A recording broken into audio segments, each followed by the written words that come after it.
Praise the Lord, everyone. Welcome to our March 11th, 2025 City Council Work Session. I'll now turn over to City Manager Wendell Bender, and he will go over the agenda. Yes, sir. Thank you, Mayor, Vice Mayor, members of City Council. Good afternoon. Work session. We have today. Remember, when we were last here, we were in this room, and Donna presented on the city's capital improvement program. Our opportunity today is to have a discussion just exactly about that. And there's a couple questions that you posed to city staff. There are a couple tweaks that we need to make to the overall program itself, and there's a couple presentations that I would propose that you hear about some key projects. Second of which, by consensus, unanimous, was to televise committee meetings. I have a path forward. I'm going to share that with you and your peers today, Mr. Mayor. Then also Greg, Deputy City Manager, will give you an update on, was it 2 weeks ago or is it last week? 2 weeks ago. 2 weeks ago, good gravy. The city schools joint meeting update, just to tell you what happened there, some things that were decided, and move forward with it. And you remember that business item briefings, BIBs, if you will, are those items that I position for you to get more education on and ask your questions so that we position them for a later vote, not usually and not often the same day. Two of which we're going to hear from Heritage Park improvements, which is exciting, big opportunity for us for some lights over there and why it's here, and discuss that. And then Virginia Opioid Abatement Authority Grant Award, and that's an important element or aspect that, Donna. There's a couple closed session items. And Mayor, before I turn it back to you, if you don't mind, I have a tradition that I keep, and I hope to keep today, is by introducing a new member to Team Lynchburg. Where is, there's Cedric. Okay, Cedric, why don't you come over so we can see how handsome you are in your wonderful suit and tie. City Council, I am pleased to introduce you to the newest member of our leadership team, Mr. Cedric Simon, the new director of the Lynchburg Regional Airport. Cedric has served as the Assistant Director for the Operations and Maintenance for the past 5 years and served as Acting Director during a national search. Cedric holds a degree in Aviation Business Administration from Emory-Riddle Aeronautical University and has significant experience with airports of many sizes, including, and what I love here is that staff has written the tag that you have on the bag, plus the city. So Macon, if you didn't know, it's MCN, Atlanta, ATL, Raleigh, RDU, Pittsburgh, PIT, and Memphis, MEM. In addition, Cedric has earned his accreditation from the American Association of Airport Executives and has his pilot's rating. If you want to fly with Cedric, just in case your flight's delayed. That's a joke. Cedric, his wife Laura, and their family live in Lynchburg and are expecting a new addition this spring of this year. Congratulations, Cedric. Please join me in congratulating Cedric on his new position. I'll tease something here a little bit. One of the things in coming in, and he's been, while being in the position, or being on site and in the positions or close by, one of the things I asked him to do is to rethink how we experience our airport, and that when we enter that building and when we leave and when we come back and how we exit. And he and his team rolled up their sleeves and got together with Anna Benson, some of her creatives, and some other folks from our economic development department, because that experience, while we fly right now to Charlotte and back, can expand, and also we want to make it a place that people are excited, because currently I think many of our airplanes are 85 to 90% full, which is fantastic, which shows that we can fill airplanes, and we want to make sure that the airlines that we're trying to woo here are cognizant of that. Cedric, any quick remarks you want to say? Just again, thank you all for the opportunity, and I look forward to continuing the work that we have been doing at Lynchburg Regional Airport as we continue to develop and maintain our facilities. Cedric, thank you very much for coming. Thank you, sir. All right. Mr. Mayor, if it's okay, there were 3 big projects that were proposed in this year's CIP, one of which was $60 million earmarked for maintenance and infrastructure for schools, and 2 other ones were having to do with our public library and our public pool. And I know that PDC has seen the presentations around those 2 opportunities. I have Wyatt and Beverly, who I think are in the hallway. Oh, there's Wyatt right there. I thought, if anything, to make sure that the council know what we're talking about, because those are kind of above the fold, at least I've acknowledged that way. My thought is to have Wyatt run through his presentation quickly about the pool, ask your questions about it, followed closely there behind by the library, and then we'd move into the questions that were posed by you and your peers, and then a round of reconciliation or rounds of reconciliation. Is that okay with you, Mayor? Yes, sir. With that, I'll call Wyatt to the table.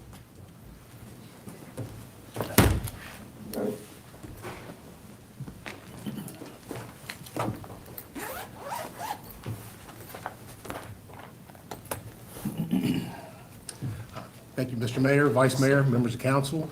Thank you for this opportunity today to walk through a little bit with our Miller Park Pool Assessment and Replacement CIP request. So a little bit of history on the pool history for Lynchburg. Lynchburg was once home to 3 segregated public pools. Riverside, Miller Park pools were for white swimmers, and Jefferson Park was for black swimmers.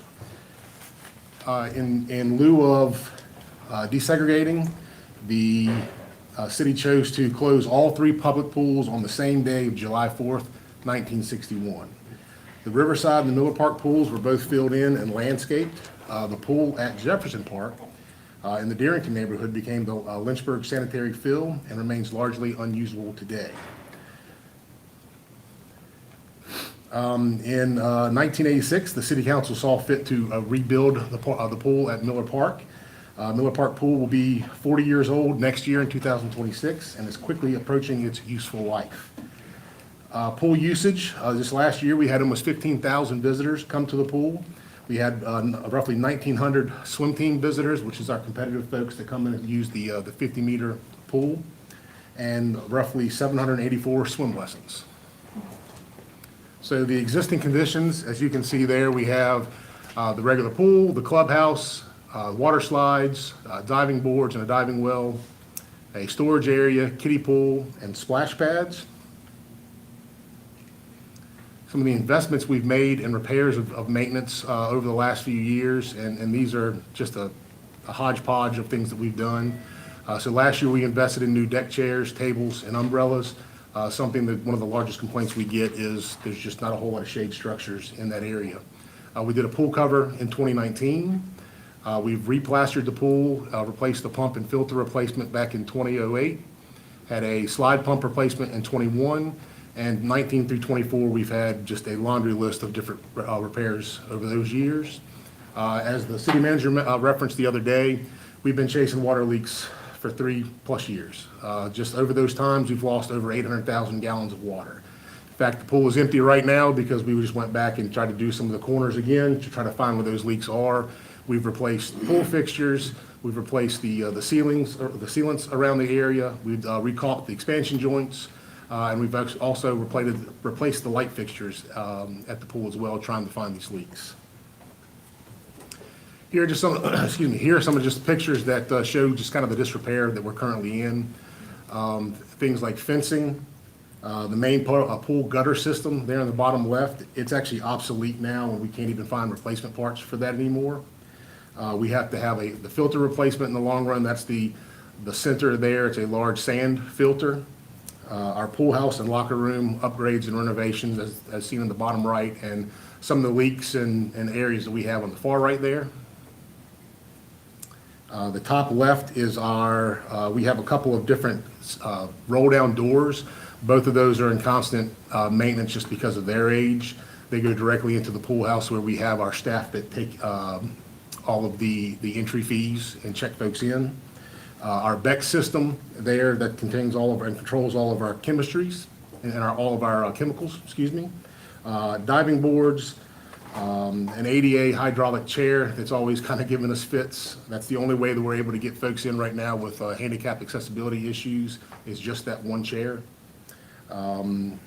And a number of other things. The largest concern we have right now is talking to our pool company is they're afraid that our pool membrane has either failed or is failing. And that would explain why we're continuing to have additional leaks every year and the recurring cracks in the pool. That is no small undertaking to take care of. That takes care of a lot of demolition at the bottom of the pool to make sure you can find where those membranes are and replace them. The concern there is when water goes somewhere, it's taking stuff with it. So that may fix the membrane, but that may not fix the problem. If there's something underneath that with stability issues and foundation issues, we may have recurring issues in the long run by even just replacing the membrane. So Miller Park Reimagined, we worked with the Timmons Group, and they did a number of citizen engagement opportunities, and this was their rendering for what Miller Park pool could be. You have the main pool building, of course, large shade structures and umbrellas, updated concession area, new kiddie pool area, slides, a play feature, We heard the public loud and clear that 50-meter pools were something of need, so we kept those. We also added an additional 25-meter lane area to allow for more competition swimming. Give me one second. So the hope here is with a redevelopment would offer an upgrade to a dated amenity that has reached its useful life. And honestly, the current pool that we have doesn't offer a whole lot in what's called play value. It's literally just a pool with a couple of boards and a slide. So this hopefully would provide expanded amenities that could entice new visitors and patrons to the pool on a yearly basis. Here are just a few more of the renderings that we had. You can see the zero entry there, which would allow for folks with mobility issues to have easier access to the pool. As I mentioned before, we have the one hydraulic chair, and it's not always reliable. So we want to make sure that we can service as many folks as we possibly can that come to the pool every day. And with that, I'll just say thank you for taking the time to hear out the project, and I'd be happy to answer any questions you may have. Thank you. I just wanted to take the time to thank you. Sadly, we actually haven't gotten to see this presentation in PDC, so this was my first time seeing this presentation. So very resourceful. Thank you so much. Yes, ma'am. I had a question. I've had a couple pools in my life, and evaporation's a normal thing in a pool. Do you know how much of that water loss is from evaporation? How much is from seeping through the liner? There may be some, but when we're having the evaporation is not much of a problem in the off-season because you just don't have the heat and the sun that's coming in. We have our pool top on, and we've been down below our lights, which is more than halfway down our pool. So it's a significant. It's not, if the top's on, it's not evaporating. Yeah, it's not evaporating off from that. Not at that speed. You'd have some really hot days, I think, if that was the case. Thanks. Yes, sir. Mr. Wild, thank you for the presentation.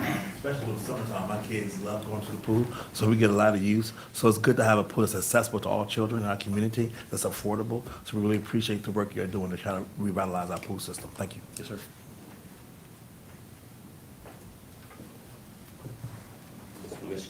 Thank you, sir. Question for you. Yes, sir. Have we looked at what? You know, there's the needs versus the wants with the pool, right? So we need to fix the leak. We need to, and I know you said that the membrane may be a temporary fix. I know that one of the things that was mentioned that's definitely a need is the privacy fencing, for sure. Have we looked at what the difference is between addressing just those needs in the pool versus the whole thing that was shown up there where you're pretty much, you're demoing the old pool, you're getting rid of the old pool and you're putting in a new pool is what it is, right? Yeah, we're starting to get some prices. The membrane is a fairly new thing to us. We just kind of got word back from the contractor the other day on that one, so they're giving us some prices on that one. I don't believe it's gonna be cheap, of course. Again, my concern there is, does that fix the problem? Does it just take care of the symptom? Because again, once it gets under the membrane, I think the concern there is what's under the dirt. If you're not demoing that stuff and kind of getting it out of the way, I'd be hard to kind of guarantee you that any fix would fix the problem. Sure. But I guess the question I have is what's going to be the difference? I'd like to know what the difference in price is between addressing the leak Yeah. and doing the privacy fencing, which I think is a safety issue, versus the whole rebuild the whole pool kind of a thing. Yeah, Right? we'll be happy to get those. I'll be I happy think to that'd get be a those good numbers to you, comparison. sir. Thank you. I'm not saying I'm in favor of this at all, but the numbers beg the question. So if the average membership range is $20 to $70 at the Y per month, let's just say 50 on the upper end. If it's $50 a month and they have a pool, and this is costing the city taxpayer $10 million to construct and then maintain and staff. You see where I'm going with this? Is there any logic for the city to find an economic partnership with an organization like that that is less taxing, to use a term to say, that, look, if we came up with a program in partnership, there's a dollar figure there or not for city residents to utilize. Now it's another reason for residents to live in the city. Just an idea, because, I mean, we're talking $10 million investment and recurring costs over the next, hopefully, 40 years. Just asking the question. Any thoughts? I've seen partnerships, or at least when, previous city that I worked for, there was partnerships with particularly healthcare systems with YMCA's. And largely, we also had a Crocs Center that was open. Crocs famously known for their philanthropy through McDonald's. One of the things, because we couldn't afford, there was a way in which each ward, there was an expectation based on the Parks and Recreation model there, that you should have a certain mileage between you and a facility that you could frequent, one of which was the Croc. And we couldn't afford in that area to build one, and so we tried to leverage someone's use of their zip code to frequent that building and offset that expense. And there was just a certain reticence by that private entity, not to say that the Y wouldn't be open to it. But there are models. What I've seen is more models with healthcare systems about creating a facility or stop and shop that if you have hurt your knee playing pickleball, that when you go to your YMCA, that you can also go to your aided care, your recovery, that type of thing. So I've seen those a bit more. Why was just first that came to mind. I'm not saying this is what Sure. we do, Yeah. nor Yeah. would it work. It's just, let's think Absolutely. creatively here. We can- I mean, if the absolutely. dollar figure is there, might be an option. Not trying to pull away from your department in the slightest, but trying to think creative. No, and we do a certain amount of fee capture. I think you heard that as far, I think, what is it, $3 $3 for we have. children and $5 for adults? No, it's just $3 for their daily $3 passes. across the We board. have family and individual summer passes and family passes as well. So there's some revenue capture to come back to meet the use of the resource. I've, to see whether or not it would provide an uptick, I think it was 2 summers ago, because when I first arrived, the pool would close on August 10th. And I can tell you, it's still hot as Hades come August 11th. And so why isn't it open? It was because seasonal employees were back and the school opened, but that doesn't mean that there are people that don't still get hot. And so we kept weekends open and we took the pricing off the $3 to see whether or not we could see an uptick in attendance, and I think we saw a minimal uptick. I think also important in there, in thinking about where we go as far as giving you an à la carte menu, if that's where you want to go, or ways in which that we can partner privately with someone. I do think that one of the takeaways particularly is that I think it met its purpose. How many years? It was, when did we open and when it was, 86. 86, so 20 years, and thinking of 2006. And so we've done well to kind of, with some of the repairs that we've seen, to kind of make sure it works. And like I think we mentioned, we've seen over the last several summers, 800,000 gallons recess into the underground. And now it really literally is with this in this week. And thanks, Wyatt. The membrane, or the, what did you call it? The pool? The pool membrane. Pool yeah. membrane, which I'm finding out all the elements or aspects of a pool that I haven't owned are all a part of all this. So we can bring back a menu of certain things to consider, and also consider other ways in which to, because we could, one of the things to consider too is whether or not you increase the price associated with attendance. What I'd caution the council there with is it is the city's only public pool, and after that, I think the many folks that do come, what were your visitors last year? What did we see? Just under 15,000. Under 15,000. And right now with the rate study, I wouldn't be able to tell you. And I think what you're going to hear from Donna too is that to the degree in how council wants to move forward, one of the things you have to think through is, particularly if we move through a comprehensive approach to this, when and how that money needs to be available. Remember, because we don't borrow a dime until we're ready to go forward with the project. And so some of this is also announcing to the community, not unlike what we've done with the riverfront amphitheater area.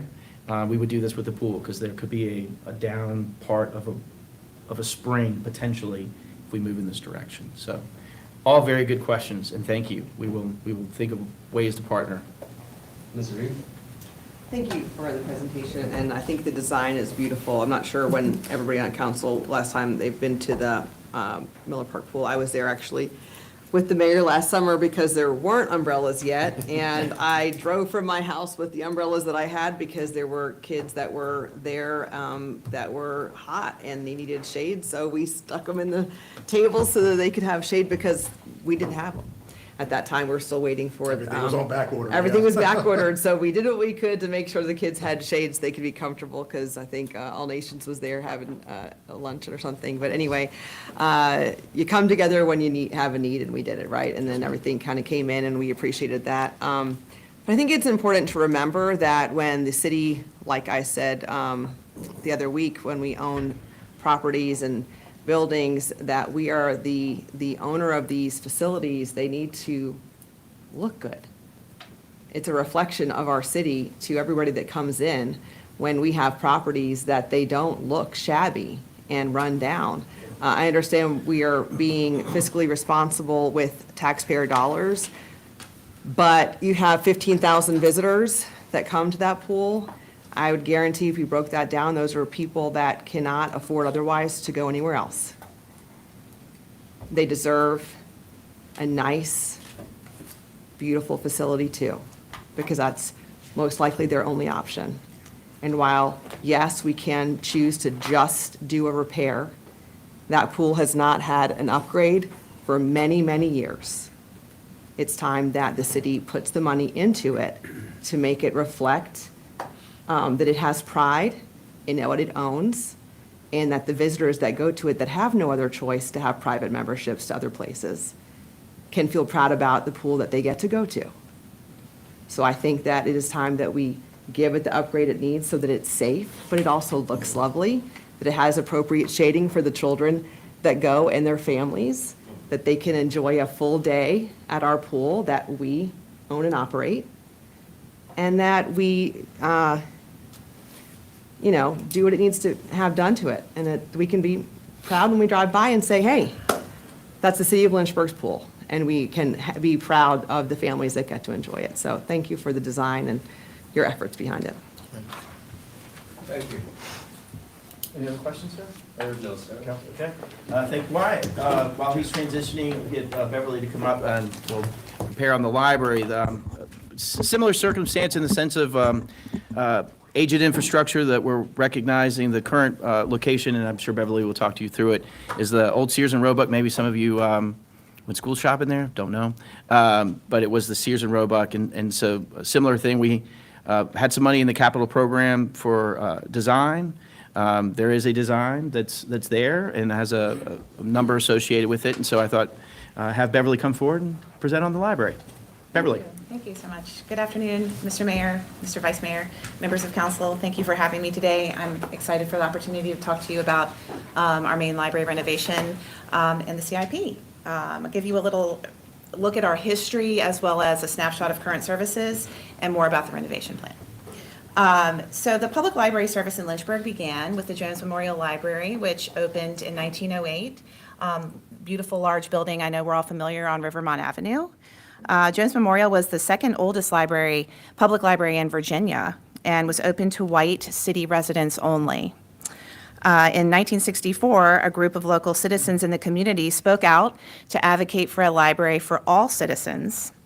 Their slogan was "A library to serve all citizens." They went door to door seeking support, and we were able to open Lynchburg's first library in 1966.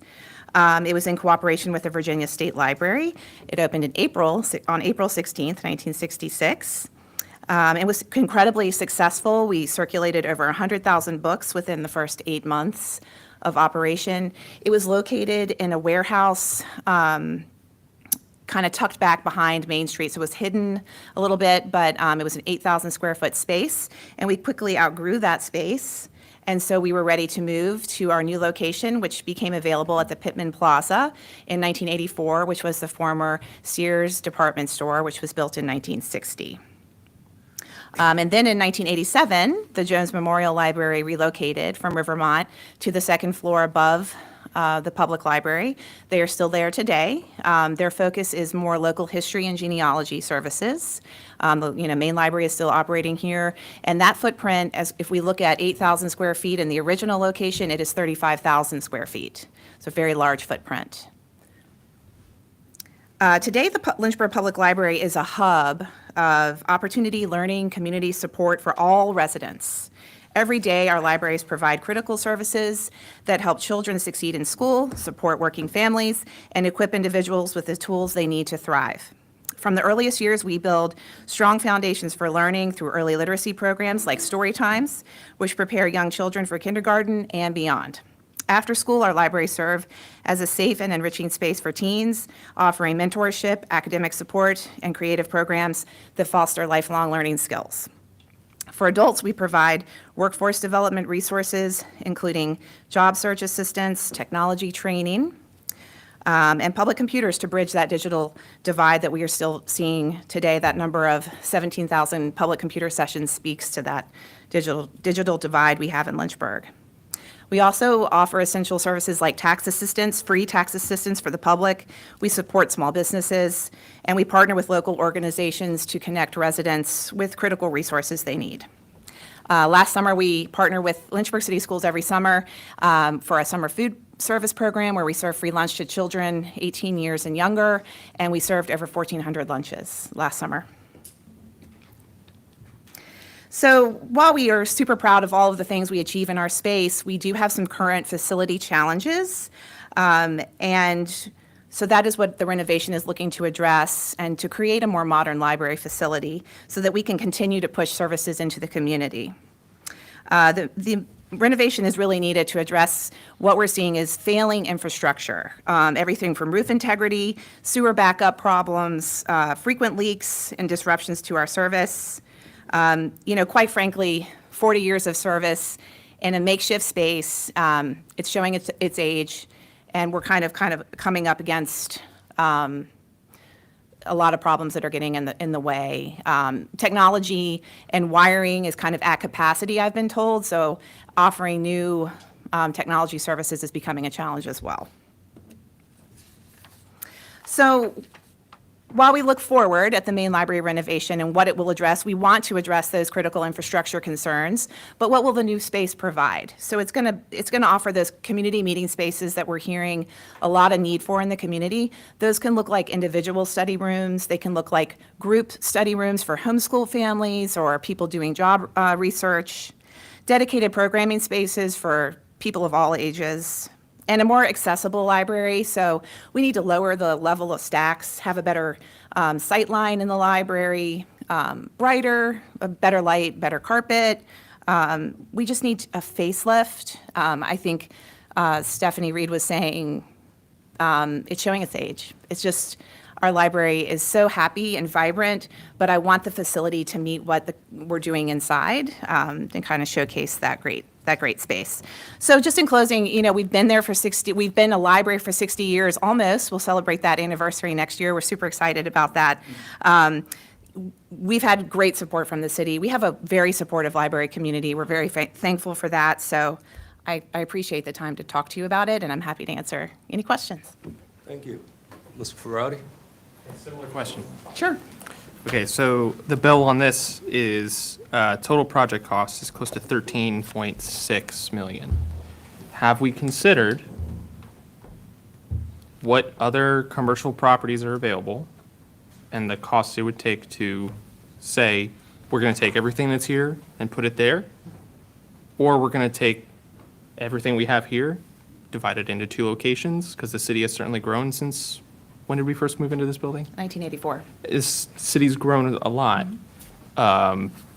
Affectionately, Timberlake Road continues to come to mind, but I'll just make that a subtle plug. Needless to say, if there's commercial property more and more available as we're seeing, just given the market, and there's opportunity there, does 13.5 million, or even maybe less, afford us the opportunity to get 1 newer location or 2 newer locations for less, that we don't have to do as much for? Don't have to have an answer now, but Yeah. that's trying to think creatively outside the box, just that save us Yeah, I appreciate and give us more that. opportunity. If I may, if it's okay, just to respond just a little bit on it, is it's always better to be the owner of the property that you're in, because then you don't have to impact or be impacted by a lease or lease restrictions that might run into certain things. We did have an opportunity, we pivoted from that with Liberty for a fire station, so we did kind of engage on that, so there was a path for there, because there is definite interest, and you heard about the downtown branch and some of I think the participation in the first 5 months as far as what we've seen is, so your thing is merited, and there are other places we've looked at, and I don't want to give anybody any cues, because then, once you know that the city's involved, then everything goes up further from there. So we've been creative, exemplified by Beverly and her team moving out of the basement here into what was previously the Community and Visitors Bureau. We've seen some success there, so we're open to those. I guess before I arrived, and part of all this is that there was money expended to create a design for the building that we own. And so we're leaning to that, but that doesn't mean that we're to the exclusion of other ideas or other opportunities. Just trying to think creatively. Only other question I have is at the bottom of page 20 in our CIP book, it says, as services provided by the library evolves, costs to operate and maintain the facility, equipment, and technologies are expected to increase. If you don't have that now, I'd love to add that as a CIP question. Just, okay, what does that look like as an ongoing basis if we're going to be seeing those warranted increases? Thank you. Yeah. What else? Any more discussion? Thank you, Mayor. Those were first two projects. Then coming to the table, Donna Witt. There were questions that we had asked that you send to us. We have a couple of those. So Donna is going to engage you on those questions that we've received, and also two updates to your capital improvement program. Thank you. Just before we get started, and let's just call this what it is, two of these are mistakes. So, Metchie, if you'll, there we go. So, we have three projects here. One is Miller Park Pool. As Winter mentioned, we really believe that because of timing, should council move forward with a extensive project there, we really, in order to limit when the pool is closed, we would move the pool from 27 into 26. And the other two adjustments, the first one, Hollins Mill Road Bridge replacement, that $8.1 million you see in 2027, that's a revenue share project, and it actually was appropriated in fiscal year '25. It's already been appropriated, so we do not need that $8.1 million.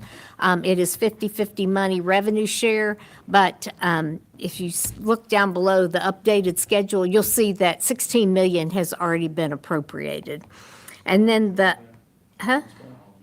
Hollins Mill. And then the Lynchburg Center for Industry Phase 2, that's a Transportation Alternative Program grant, so a TAP grant. It's 100% grant funding. That was actually appropriated in first quarter this year. So that project has already been appropriated as well, and you'll see that updated there below. You'll see it's all been appropriated through 6/30/25. So we will not need that appropriation in '26. And if you flip to the next slide, it kind of shows how we've updated the CIP. So we're increasing 26 by $9 million, and that is predominantly the pool. But we're reducing 27 by $18.2 million for the things that have already been appropriated, and then moving the pool out of 27. So our overall CIP for the 5 years is going down $9.2 million. So I apologize for that, but once this book was published and we were digging through it, we're like, oh, something's not right. So I apologize for that, but it's less money, so it's all good. So anyway, those are our technical adjustments. And then the two questions that we had were from Councilman Feraldi. The first was, what was the appropriation in fiscal year '25 for servicing debt of the capital budget, and what is it now in '26 as proposed? So the debt service in fiscal year '25 was $19.7 million. And in '26, what is proposed is $19.3 million. And so it's actually what we're projecting for debt services going down about $400,000. And that is mostly for line of credit interest that we are anticipating. In fact, we'll probably have some savings in '25 for line of credit interest. So it is $400,000 less. Keep in mind when you're looking at projects, especially large projects that we would appropriate in, say, fiscal year '26, it's usually 18 to 24 months before we start to spend on those projects, and they start to have a significant impact on the debt service number. So you're always looking out kind of the capital budget, what happens in year one really impacts the operating budget in year 2 to 3, for the most part. The second question was, what is the status of the track at City Stadium? If 10 million is the price tag for a new track at EC Glass and a city stadium is already used for Lynchburg City School sporting events, would it not make more financial sense to transition to the stadium, likely resulting in less spending or more opportunity for critical school infrastructure? So this, Lynchburg City Schools submitted a project for the EC Glass track that would reconstruct it and resurface it, and the cost was $1.7 million. So we did have staff look at whether a track could be added at City Stadium, but with the current stands, spectator stands, there's not room. So it wouldn't fit there. But the cost of the project is not $10 million, it's 1.7. I know, I don't know what I was thinking. Okay. Well, that's okay. But I still wanted to know about the Those numbers get project. thrown out a lot. so- Yeah, I realized after I hit send, I just didn't feel like clarifying. No, thank you. Appreciate that. To piggyback on that, I did speak to school admin today, and they would love if a track Oh, I'm fit sure. at City Stadium. It would be a great location, but a 400-meter track, which is standard, doesn't fit in the footprint, and 300 meters would cover the football field. So just not a good fit. Anyone else? So, Mr. Mayor, those are a couple of quick updates on some key projects, and then questions that were posed, and give it back to you. Mr. Mitchell? I just have one very easy administrative question. Can we get, as these things change and you're correcting this stuff, can we get an updated electronic copy of the CIP? Because it's, the book you will get tonight, it's not correct, because we found it. Sure, whatever. The electronic. Yeah, whatever, Okay. the electronic piece would be Okay, great to I get the will electronic piece see that's what I can do. corrected.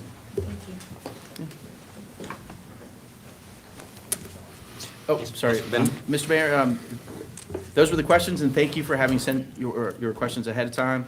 And I thought that the other key projects, good to have those updates, and I thought they went to PDC. Ms. Timmer, I apologize. No, that's okay. I I just wanted to clarify, because we haven't seen it yet, so. Okay, Previous. Yeah, they went to, and they went to Okay, yeah, dig PDC yourself out of this one now. last year, Okay. Yeah. before the new PDC. Well, there you go. I've Well, seen it. that's helpful. And so I was in 2025.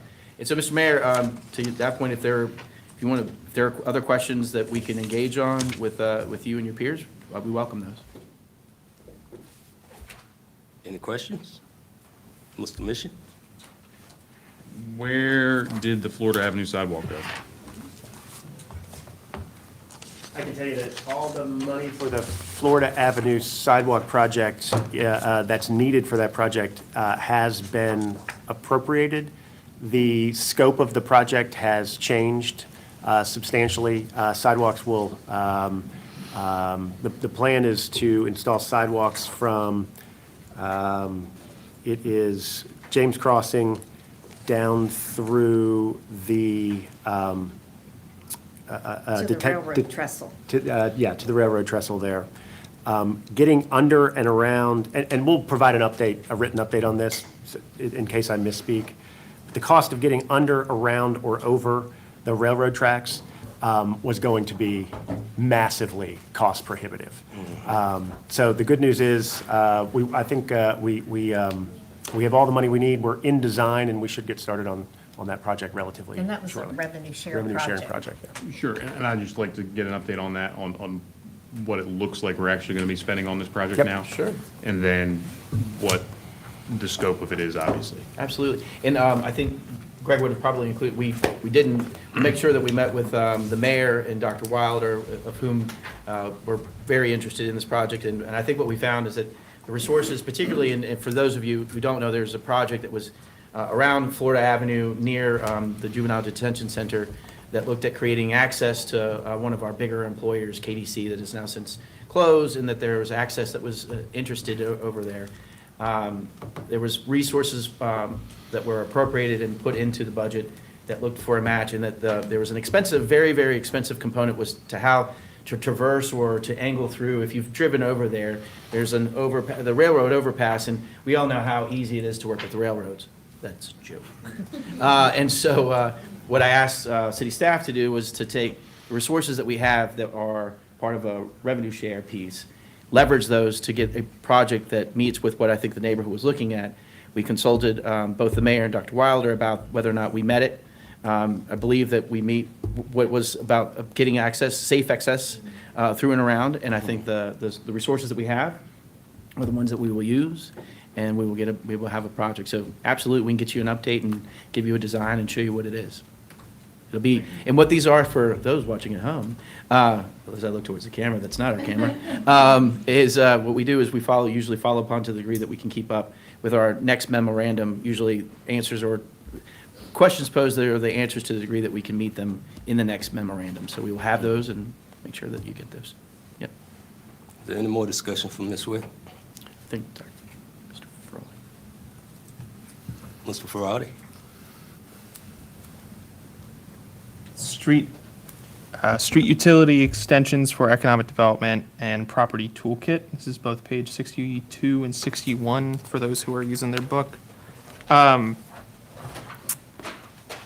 If you want to engage on it now, but I'll ask my questions, so if it has to be slated for next, I'm totally comfortable with that.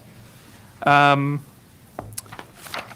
seeing close to $4.3 million over the course of the next 5 years in pay-as-you-go funding to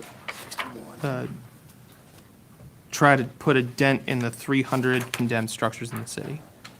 And I recognize that's a need. We've got serious issues that are trying to be addressed in the school system for infrastructure. I think that this council needs to have a conversation. What is more of a priority? Is us stepping in and determining which house is or is not a public safety concern, or is this additional $4.3 million to the schools necessary? We can have that discussion. And if yes, 100% all of it or not, but right there, over the next 5 years, it's another $4.3 million in capacity that we could theoretically remove or allocate towards those needs. So that was a thought. And then on page 62, I don't know, it says it's a new project. It's the street utility extensions to promote economic development. This is money that's typically been in the CIP every year. We actually give these funds to economic development, and they use them to help with bringing new development to the city. A lot of times, it'll be a neighborhood that needs a water line or something to make it go forward, but it's generally, well, I shouldn't use that example because it's not used with residential. It's in order to help businesses get up and running, like an extension of a water line or something like that. But they maximize those dollars for us with new business. Could we get a list of those where we've used that in the last 5 years? Because if this is another $4.3 million, no, sorry, 1.2, my bad, 1.2 of PAYGO dollars, again, that's another chunk of change that we can figure out potentially a better use for. And then the last component, I'm sorry, I missed this on the previous sheet. This is again going back to the property toolkit. Operational budget impact, at the bottom it says possible additional staff requirements for housing component. Does that mean we're hiring more full-timers, or is it just more staff intensive? It's more, in this current budget, I have not proposed, I've proposed one new FTE, and that's because the state has mandated that we need a pharmacist. That element there is recognizing that as we gain more resources, you'll hear tonight that we have 4 inspectors who do many of our inspections and code enforcement throughout the city. Yeah. And so in that, if we're going to lean in, and to use your words, I like very much, make a dent in some of the blighted structures that we've seen in the city, to continue to make a dent in the blighted structures, it may require at some point more people to help affect those. Yeah, I would again submit that to council. This is something we need to consider, what's more important, and especially given the notion of likely additional staff down the line. This is $4.3 million that we could reconsider. I have other items, but I don't want to dominate it. Thank you, Mr. Mayor. If I may, would it be okay, Mr. Mayor, just to, and I know that you're giving us time to, and just to remind about the property toolkit, that for a couple of years, we've talked through the presidential streets that are not so presidential, and that by way of property, we're 50 square miles and we're largely built out. And to the degree that we can have the greatest impact, expense associated, we've seen, actually, I'm really over the moon about some of the development that we've seen in Tyriana, but a big element or aspect out there is connections to water, sewer, and what have you. So it's a big undertaking. And so some of what the property toolkit professes to do is to look at acquisition, demolition, and/or other to help kind of move some of these properties back into single-family ownership. And in thinking about just up 12 for the presidential streets, thinking what that would mean, considering it has two very anchored schools there, that if we were to create more of a single-family residential component with folks, if we move to, I think what we've talked about is neighborhood schooling, that going to the school that you're closest to, if we could have an impact in that neighborhood to the degree that the city leverages certain resources to help provide that, would help provide the community that surrounds the school to help kind of uplift it. So just, and that's not everything, and we can absolutely have those conversations with you. Mr. Mayor, just Mr. Frawley. thank you. I respect that. I understand it, and I appreciate the fact that you're considering it. But, Mr. Mayor, I have a hard time in general with government deciding which house is not, based off of reasons, whatever those reasons may be, is or is not a public safety concern. I think that gets arbitrary. I think it gets, I don't think capricious is the right legal term, but it gets problematic in my mind. It's not our role. Imposing fines, penalties, making it very difficult for the owner to actually do what needs to be done there, absolutely. But I would challenge everybody,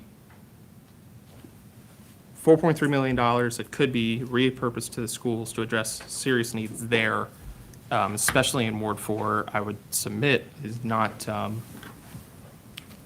the folks back home, so to speak, would be pretty miffed at the notion of we're spending money to tear down a building when we have a school right now in the street here in Sandusky that needs some help. It's a pretty easy decision for me to make, at least, but I respect it. Thank you, Mr. Mayor. Mr. Wilder? Thank you. Yes, again, I just think when we look at all the resources and all the things we have, it's sort of like an elephant, and there's so many things, and we just have to prioritize what we need to do and make sure we're not neglecting certain areas, but we need to really look at a balanced approach where we see certain things that must be done. You know, I understand the process about taking over property, but again, when you talk to persons who live in like Ward 2, who live next to dilapidated property, you don't really want to have a house next door to you that's like needs to be condemned with rodents and other infestations of your child's outside playing, and then there's a house next door with rodents and abandoned, with like a trash house. You just don't want your children outside playing comfortably. So, you know, I understand all of that. So we got to just make sure we're looking at all the projects we have and see how we can feasibly do what we can to make our city more attractive. Make sure when you come off, for example, you come off 29 and come on Gray Street, you know, that's a big thoroughfare in our community. You want to come across there and see dilapidated properties. We've talked about some of those houses there. They fixed up one, now it's another one they need to work on. But again, we have to have a balanced approach and making sure our city is attractive when persons do come here, businesses do come here, and they go like downtown, make sure this doesn't look like a dilapidated city. Anyone else? Oh, Mr. Missions? I'm going to echo the same concerns that Mr. Feraldi brought up, and I appreciate what he brought up about the toolkit. I just don't think that that's our role. And that money could serve a better purpose. I think we've got bigger priorities, bigger issues we need to address right now with those capital funds. One thing, though, kind of dovetailing on what Mr. Wilder mentioned, when we look at the map that they gave us for the assessments, it showed a 24% increase in the Fairview Heights Campbell Avenue corridor, right? That, I think, is new. I don't think I recall those values increasing that much previously. And I've driven through there. There's a lot of people fixing up homes, buying homes, fixing up homes in that area. And why is that? It's because it's less expensive to own it because we have kept real estate taxes in check, right? So something to think about. When we start making it more expensive for people to own property, there's going to be less investment. So that's just something I want to think about, keeping those real estate taxes in check. People are going to invest in property, and the private sector is going to do it on its own, so we don't need to get involved. Mr. Dean? Thank you, Mr. Mayor. I appreciate, Mr. Frawley, what you're saying. Definitely prioritization and wants versus needs is going to be part of our deliberations. I've said it many times that we do have to make decisions on limited resources with infinite needs. So that is our job. There's no way we make everybody happy. Everybody understands that. But we do need to make sure that we are spending our money on things like the public schools. I really want to see our infrastructure improve there so our children can feel safe and taken care of. I'd love to see some consolidation efforts. I'd love to see some a real look at the 200-plus buildings that apparently the city, you told us we have. I'd like to understand that a little bit more. If there's some creative ways that we can reduce our overhead and our capital expenses by reducing how much we have to take care of every year. I don't know what a typical city our size has in the way of buildings, but in my mind, I was just surprised by the number. Maybe it's lower, maybe it's higher, I have no idea. But I do know that I don't understand how they're being used. Are they currently 50% occupied, 100% occupied, 100% unoccupied? Just like the schools, how many classrooms are being used versus how many aren't? What's the capacity? At least sort of typical obvious questions I have. But I know we've got some tough decisions to make as a council, but I appreciate all the comments I've heard today. And I think we're going to approach it seriously. And I just look forward to doing that. So, Thank you. Any more discussion? We're moving on. Televised committee meetings, city manager. Yes, sir. Thank you very much, Mayor, Vice Mayor, members of City Council. Consensus by the body was to televise our committee meetings. And I was given a certain amount of runway to make sure that we can do so. And so met with city staff, and we can do so. So yay, thumbs up on that. And then part of that, just as a process, what I would put forward to meet current understandings of when we're meeting, I call it 3, 4, 7, right? So committees meet at 3, we have a work session here at 4, and then we meet in council chambers at 7 o'clock for formal docket. And so just behind that door over there are two wonderful people who help make sure that this is going out live and streamed to different folks. And helpful for them is that if we make one move, right? So if we have a committee, they would keep it staffed and ready and in here for the work session, just like what we're having right now. And then once we're done with the work session, usually by 6 o'clock, we have an hour between then and our formal docket, which gives Philip and Shaquille enough time to get downstairs to get ready for that televising that aspect of our Tuesday. So that's my recommendation. We can meet that as early as the 25th. And so here's my recommendation. That's what I brought back from city staff, and they can do it. Any discussion? Mr. Dean? I just want to thank you for your efforts, and especially Shaq and Phillip back here. I've been in their positions, and I know how tough it is, and moving equipment is not easy, but I'm glad we're accommodating us as a council, and I think that's the proper way to handle it. I'm very excited to have the cameras on today. I'll try to make sure I dress appropriately, but more importantly, hopefully we'll all agree to act appropriately, and I just look forward to the full openness and transparency you've provided for us, so thank you. You're welcome. Anyone else? Mr. Mission? Thank you, Mr. Mayor. Thank you for getting this done. No more discussion? Number 3, city school joint meeting update. Mr. Greg Pack. Thank you, Mr. Mayor, Vice Mayor. Wanted to give council, the full council, an update on the first meeting of the City Schools Joint Committee. That committee adopted some guidelines and set a meeting schedule. Of course, Councilman Fraldy is one of our co-chairs, and Mr. Mischins and Dr. Wilder are serving on that committee. So topics for discussion, what was adopted was the committee will identify long-term goals, develop short-term action plan, identify the location of the student population, and look at system capacity, overall building conditions, the budget and capital improvement program, and of course, look at ongoing revenue and efficiency considerations.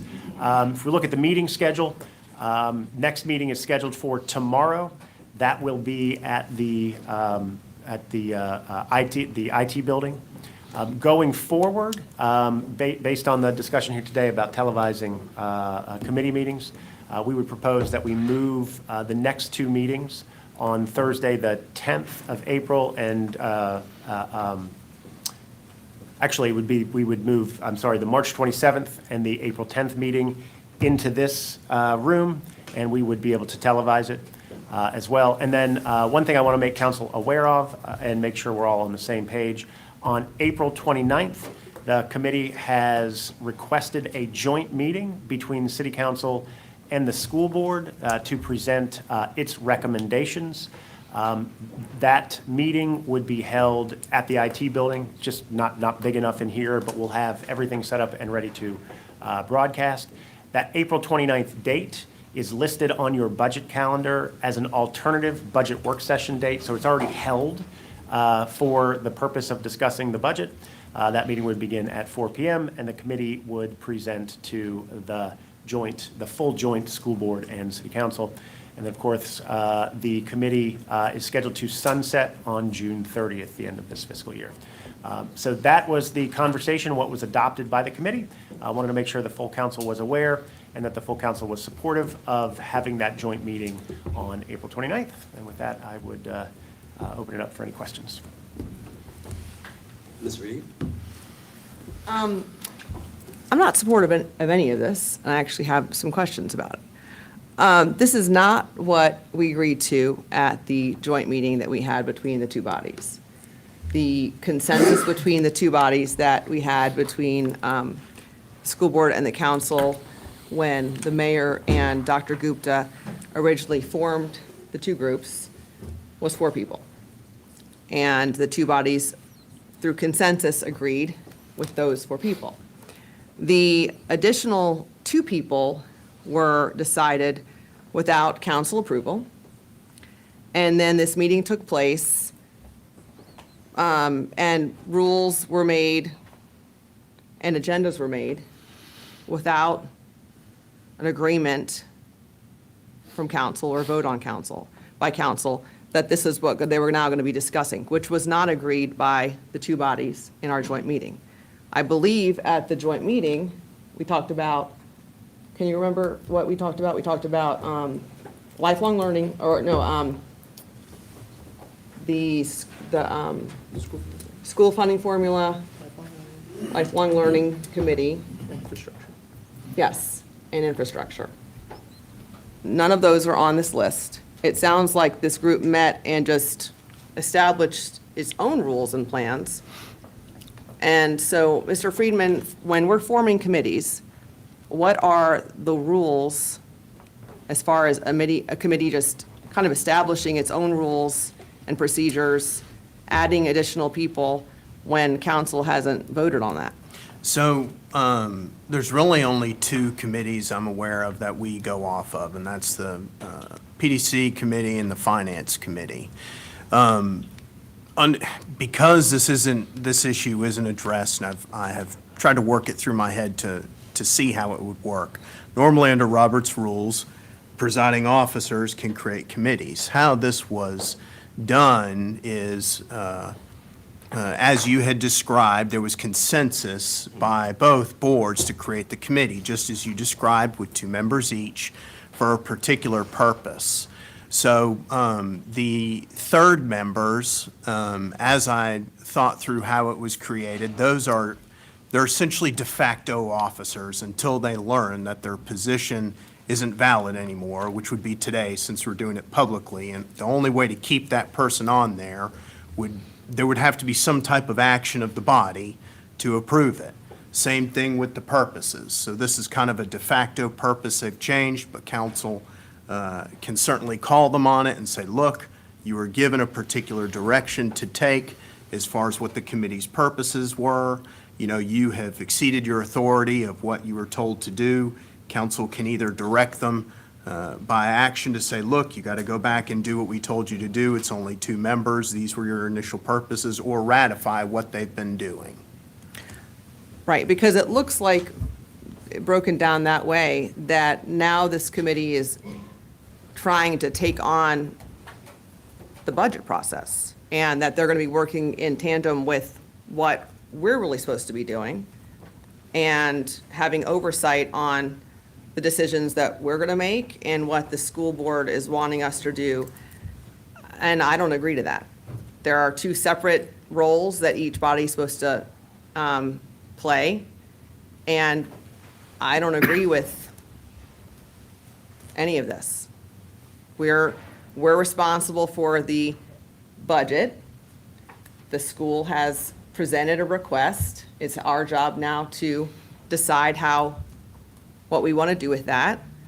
And it feels like now this committee that just established its own desires is going to be sitting and communicating, and then they're going to be working together and then tell us that they want another joint meeting with what they've now worked together to decide without the rest of us being participants. And I don't agree with that. And we haven't decided as a body that that's what we want this kind of self-made committee to do. So do we put this on general business to vote on?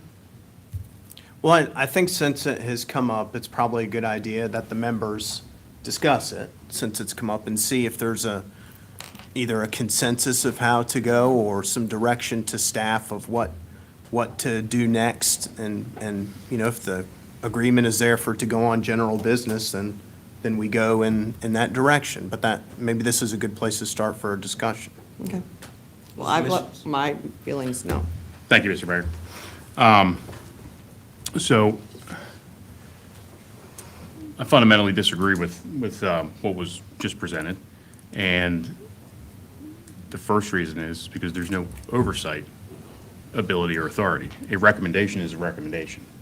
At the end of the day, the recommendations that are made have to be adopted by 1 or 2 or both, one of or both bodies, right? Looking at the building conditions and major maintenance needs, I think that there is absolutely a need for a recommendation on what the resources are that are available, right, that you've proposed, and what the priority of the school division is. And first, if you go back and actually watch the video, the way that this was brought about is it was requested by the school board chair.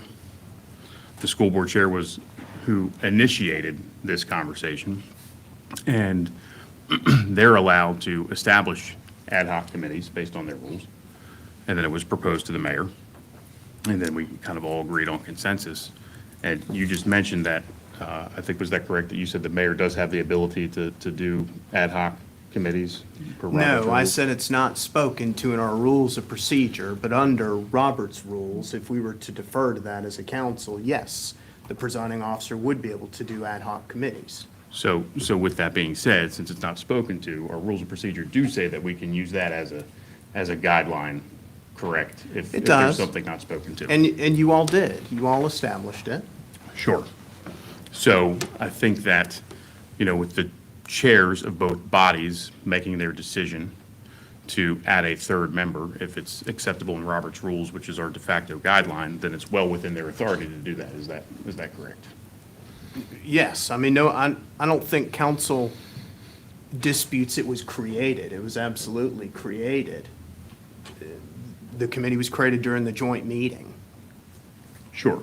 But the question that I'm asking is, if they decided, as the 2 chairs of the governing bodies, both the mayor and the school board chair, to add a third person, if they want to have a de facto committee with the third person from each side, that is within their authority to do that, correct? So that is probably a council decision. And I say that because council has to be able to interpret its rules to give authority to the mayor to be able to change what was agreed upon by the council in creating the committee. So I don't know if, it really depends where council wants to go. If it wants to go with its rules of procedure or to empower the mayor to have additional members outside of what was originally approved by the council, certainly it can, but I don't think that happened here. So with that being said, though, you did just say that Robert's Rules allows for that. And that's what it says that we defer to if the rules of If you procedure. agree as a body, Does it say if we agree? yes, that you all have the choice to defer to Robert's rules. What, can you read the language about Robert's Rules right in there? When the council's rules of procedure not address a procedural issue, the council may consider the most recent edition of Robert's Rules of Order for guidance. Okay, excellent. So with that being said, we may consider Robert's Rules as the method, of the move for guidance. As far as the,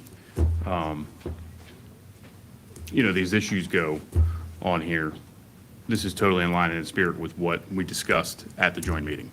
I know that there's some people that are stuck on funding formula and what was the other piece? CIP, I think. So if you're looking at building conditions and major maintenance needs, what was established and prepared by city staff, which I think this is totally interesting that we're having this conversation, and what Dr. Day proposed were different, because what was established by city staff looked like city staff was attempting to impose guidelines that were micromanaging the process and the school division. They wanted us to talk about the capital funds before we talked about what the issues were. That's kind of the way it laid out. We need to talk about what the issues are, right? I think that's common sense.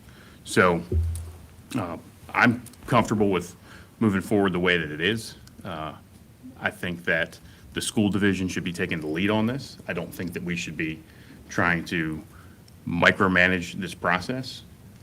They're the ones that manage and operate that division. If they want to make decisions about how they're doing that, and they need our help to kind of glean information, get support, I think it's important to do that. This is what the mayor and the school board chair chose to do. I support that decision. And the school board members that could vote at the time, and keep in mind that the way it was set up was Dr. Day kind of gave up his vote to be the chair. They totally supported this. These are the things that they want to look at to make the decisions that they feel like they need to make to move forward. And I think that we need to support what these school board members want to look at, the decisions that they want to make to move forward. Ms. Timler? My question was answered. It was regarding Robert's Rules and the specific language of that. My concern was essentially if our rules default to Roberts, which was my understanding, then the authority to form the ad hoc committee was fully within your sole discretion. And so any adjustment to that would be within your discretion as well.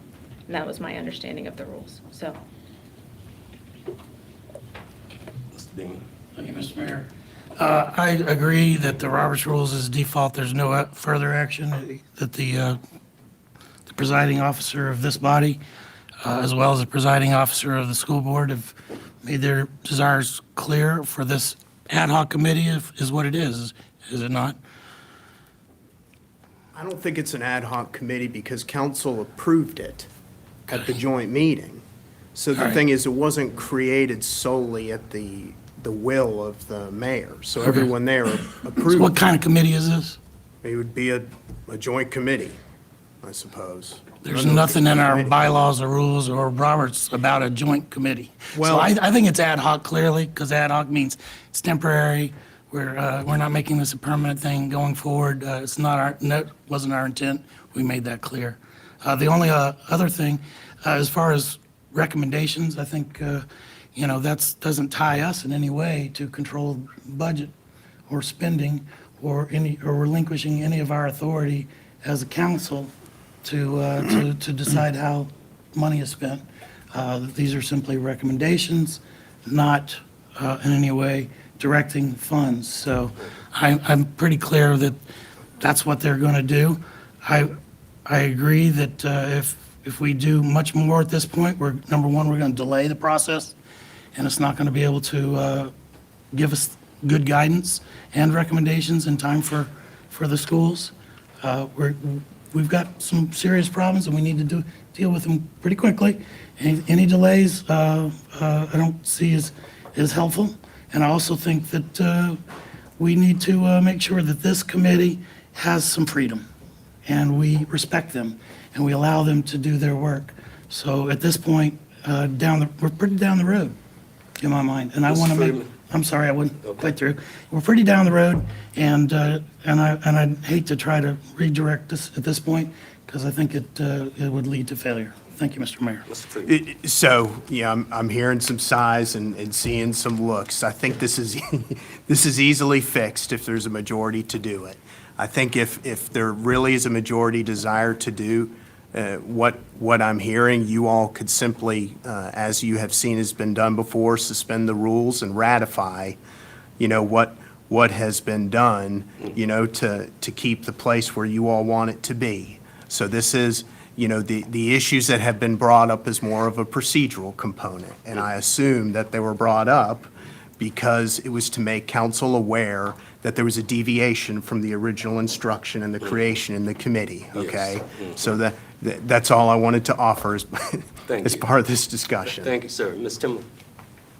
Thank you. I was just wondering if Ms. Reed would be open to a couple questions for clarification. Are you? Sure, what? Okay. So I just want to make sure that I understand the nature of your concerns, because it sounds like they're predominantly about the scope of the committee in essentially assessing financial aspects. Is that the primary concern? Well, since the creator of the intended committee is Councilman Feraldi, why don't you ask him? I thought we were all the creator of the intent of the committee. No, the committee that we thought was being formed that night was the Lifelong Learning Committee, and that is not this committee. So the Lifelong Learning Committee, my understanding of the Lifelong Learning Committee is that it actually has a very different scope than this. It wouldn't be ad hoc or end in June. 100%. And the committee it that was was 3 formed that members. night had no end date on it. It was not ad hoc. But it originally included 3 members and 3 members. Is that correct? I could be totally wrong on that. yeah, But the so- Lifelong Learning Committee, Yes, and that night, they just put 2 and 2. And so we were thinking that was the beginnings of what was going to be the Lifelong Learning Committee. And there was no sunset date on that committee that was formed that night. So the understanding was that was the beginning, what we were thinking in the room was that that was the starting of the formation of the Lifelong Learning Committee. okay, And so then I have more questions. it's changed into something that was not. It formed itself with its own rules. 3rd people were added, but it's not the Lifelong Learning Committee. So there's been confusion from the origin until what it's turned into. We realized that that's not what it was. That's not what the consensus in the room was and the discussion in the joint meeting. So that's what I have a problem with is the discussion that night, what I thought I was agreeing to, what we thought it was going to be, what is turned into, the rules that were made on site at this meeting have all changed. So I think it's disingenuous from what was voted on by council last November, what was thought we were voting on, some of us that night, I still have the floor. and what it has turned into, I'm not comfortable with. Okay. Thank you. Mm-hmm. That's helpful. I'm going to speak back what I feel like I'm hearing. Feel free to correct me. Because it sounds to me that at that joint meeting, your understanding was we were forming the Lifelong Learning Committee. Mm-hmm.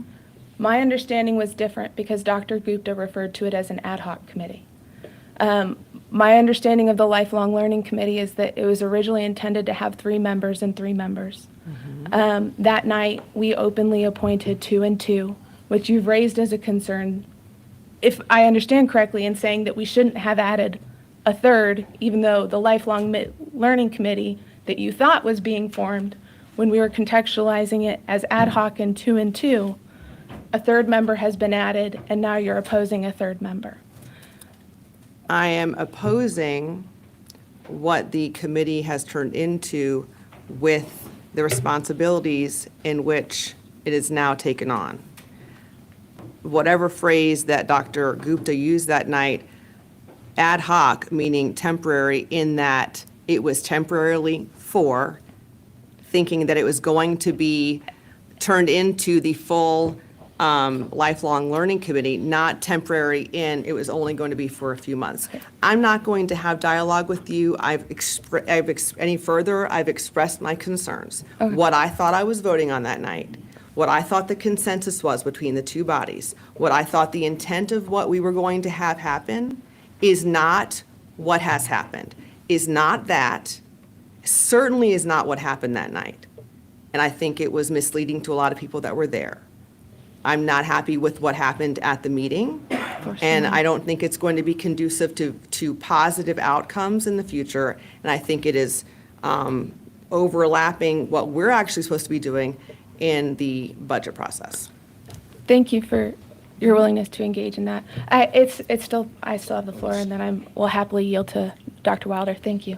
I did not understand ad hoc to be the adjective as to the number of individuals or the number of individuals participating in the committee so much as the committee structure itself when I took the vote. And I would just like that to be on the record. Thank you.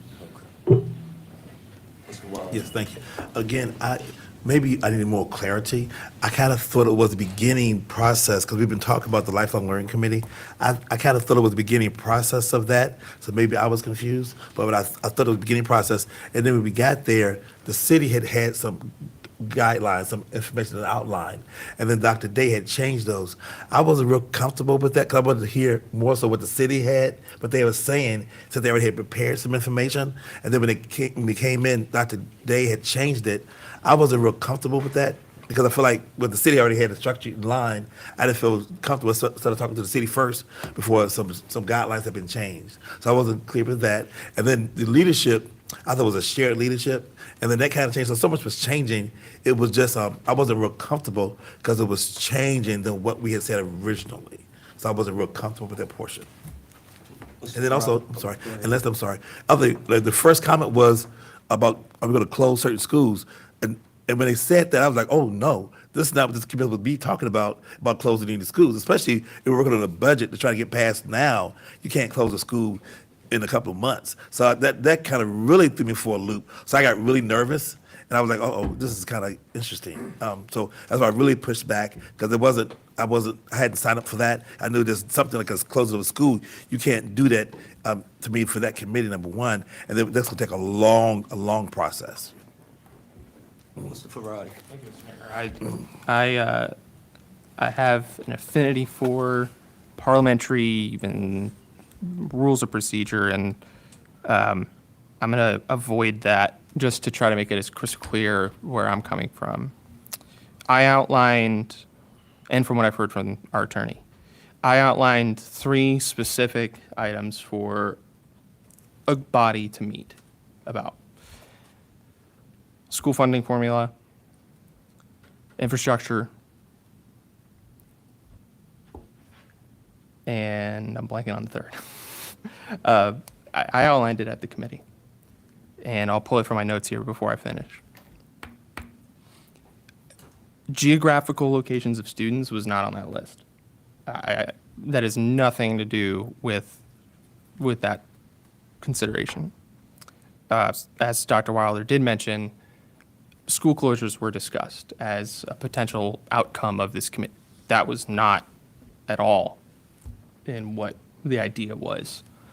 There were some other concerns with it that I could outline, but if we're comfortable with the notion of, to put my parliamentary hat on, to say we're comfortable with this body in conjunction with the school board appointing a committee at that moment and empowering both the mayor and school board chair to make the membership of that committee known, how can they then turn around on their own, appoint additional members? And then in addition to that, now we're going in a completely different direction of the things that were specifically itemized and outlined that all of us in the public were on the same page about. This is what this committee is going to be working on. I don't want to delay, as was mentioned, Mr. Mayor. The real delay here is that the actual body that was tasked and created with a itemized agenda via a resolution of council, location, times, meetings, flow of agenda, how it would work. It had a vote of council establishing it, and this didn't. And now we're saying, well, it was consensus. I'll play. I don't buy it, but I'll play.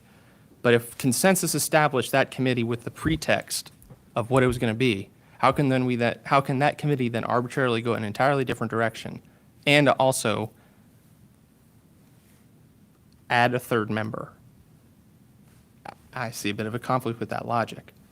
All to say, I'm not comfortable with where it's going. I stand by the fact that the Lifelong Learning Committee should not wait any longer, and we should move forward with what we said we were going to do. I'll close with this. Yes, it's just a recommendation. But what's done with that recommendation?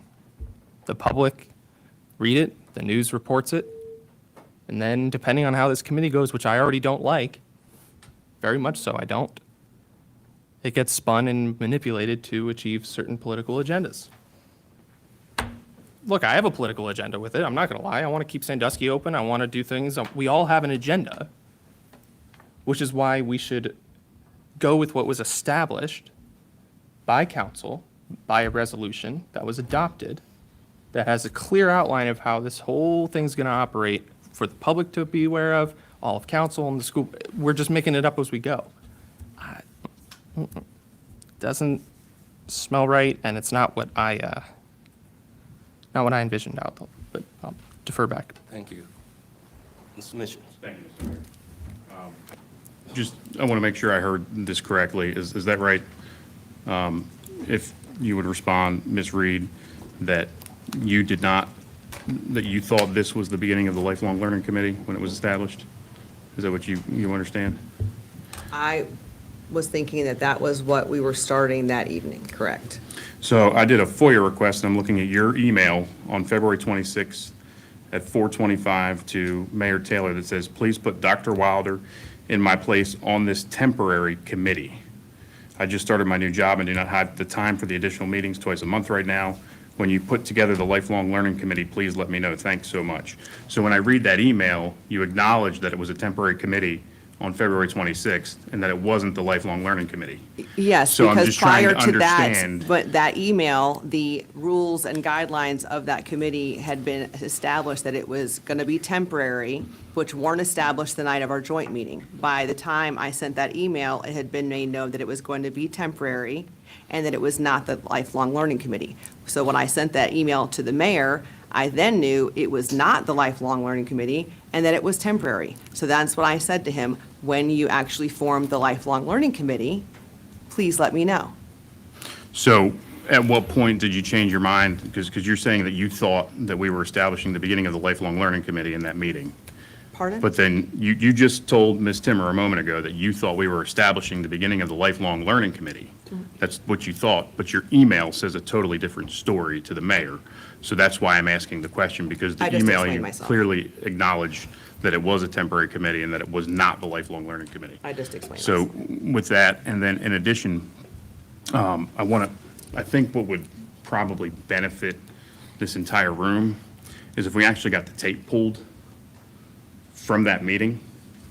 Because if my memory serves me correctly, when this was recommended by Dr. Gupta, he did say that this was an ad hoc committee. So I think that that would be beneficial to say that, because he did mention the school board policy of ad hoc committees and their authority to do that. Mr. Dean. Thank you, Mr. Mayor. I don't want to get into a tit-for-tat situation here. I think we got a committee Committee's working, doing good work, based on what I've seen so far, and they're moving forward, and they're down the road.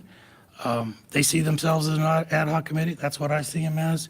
I saw when the previous city council approved the lifelong learning, and I think there were several that spoke against it and warned that that might run into problems with the new council. We are a new council. We have spoken pretty clearly that we want to move forward, and I really would like us to show deference and respect to both Dr. Gupta and Dr. Day and the other members who volunteered to be on this committee, as well as especially for Mayor Taylor, that they drive and have the authority to make the decisions. You wanted 3 on lifelong learning, and there's 3 on this. That's not a change. That's pretty much the same.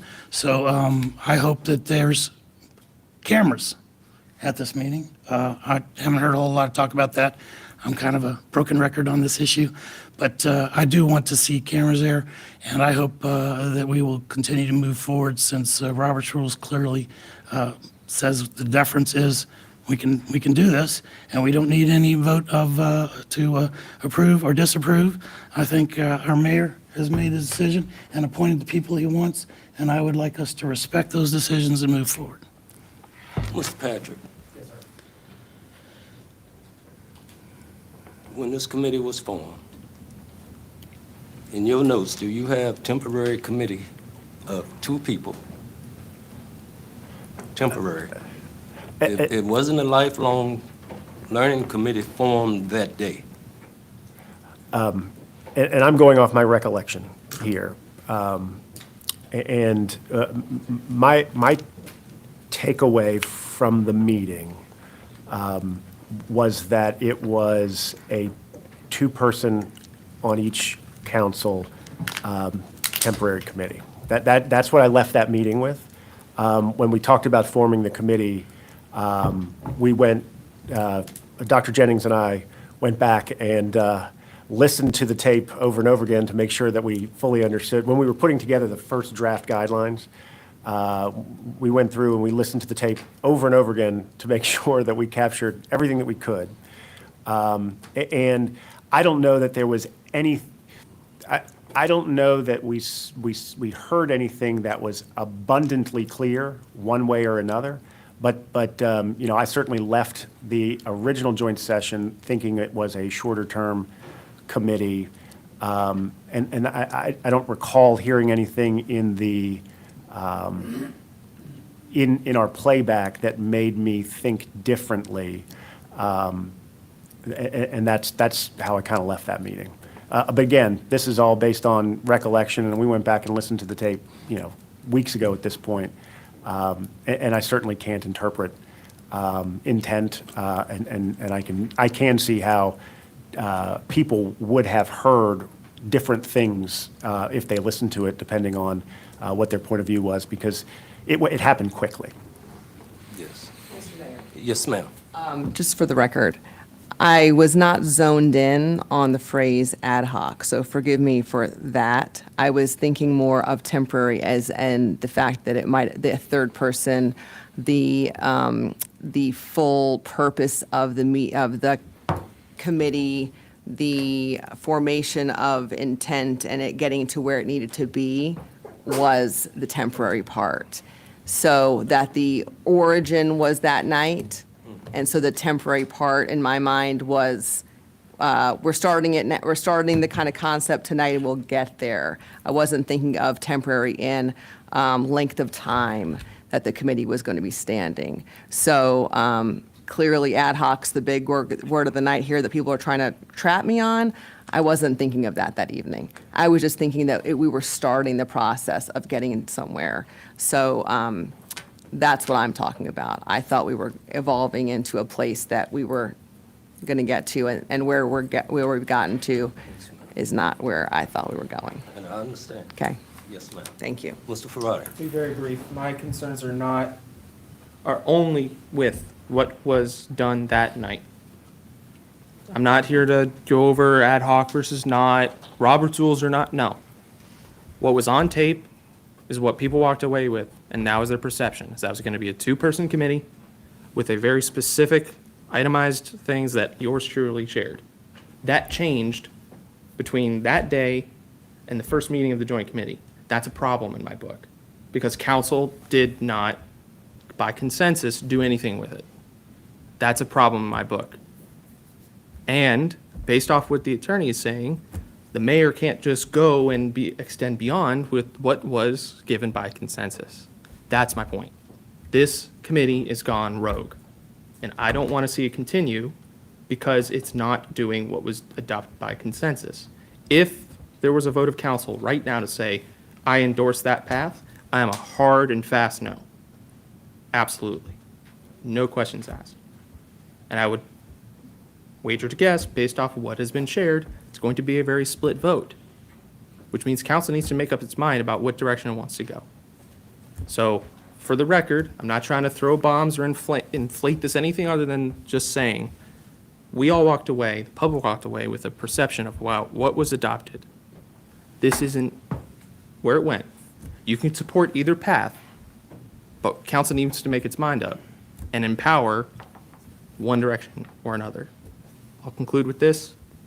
You can't dissolve something that was never established in the first place. With respect to our city attorney, seeing that we have in the past, by resolution, adopted committees, we're now breaking that, saying by consensus, we just threw this together. So I would advise, I know Councilman Richards wants to speak, but we do have other items on the agenda. Yes. Yes, sir. Real quick, Mr. Mayor, thank you so much. I think I'm going to have to agree with the Vice Mayor on this one. I think that you do have the authority to establish ad hoc committees. I think that you were within your scope of authority to do that when you did it, as did the school board chair. And as he was the one that initiated the conversation in that meeting, and he's the one that made the recommendation, I believe that this solely comes out of the school, that they have the jurisdiction over the decisions that are going to be made, right, for recommendations and how they carry out things. And we are simply the fiscal agent. That's what it is. We can't micromanage the operations of the schools. Since our first meeting, I have been in every school but two, and I'll be in those last two tomorrow. There are great needs. We have a significant amount of capital improvement funds that we're proposing. It is not the time to throw a wrench into the progress that we've started on this issue. And we need to move forward. We have buildings with mold. We have buildings with leaks. We have buildings with non-functioning HVAC systems. We have buildings that are, quite frankly, falling apart, right? And we need to address that. All of our schools have serious issues, and stopping and restarting, quite frankly, it feels, what is happening right now feels political, and it shouldn't be political. We have issues in all of our school buildings. We need to address them. It's not time to slow down. We have a meeting tomorrow night. It's time to just keep moving forward. I just wanted to add Mr. one Freeman. additional thing. This is from our rules of procedure, so I just want to read it for the group, so y'all have it. It's section 7.1, appointments to boards, authorities, commissions, and committees. Members of boards, authorities, commissions, and committees shall be appointed by affirmative vote of a majority of the council members to serve specified terms as may, as may be deemed appropriate by the council. The mayor shall make all appointments to and select the chairs of the council's two standing committees, Finance and Physical Development. Substitutes or alternates may participate on subcommittees only, on such committees only if so authorized by the mayor. Committee members for such committees will serve 2-year terms.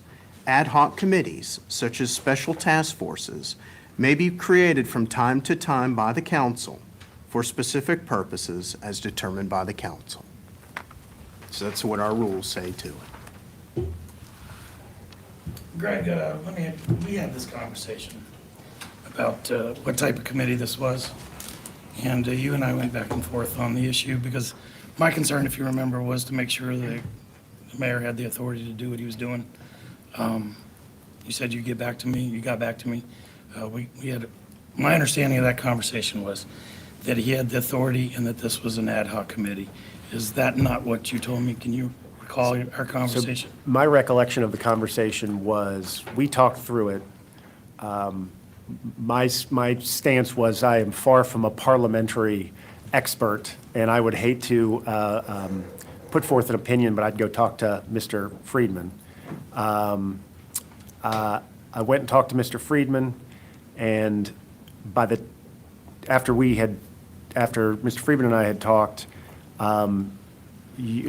we spoke again, and your position was, yeah, I looked through all of the information, and I'm comfortable that he does. So I don't recall. The Robert's rules Yeah, basically that Robert addressed rules it. would provide that authority.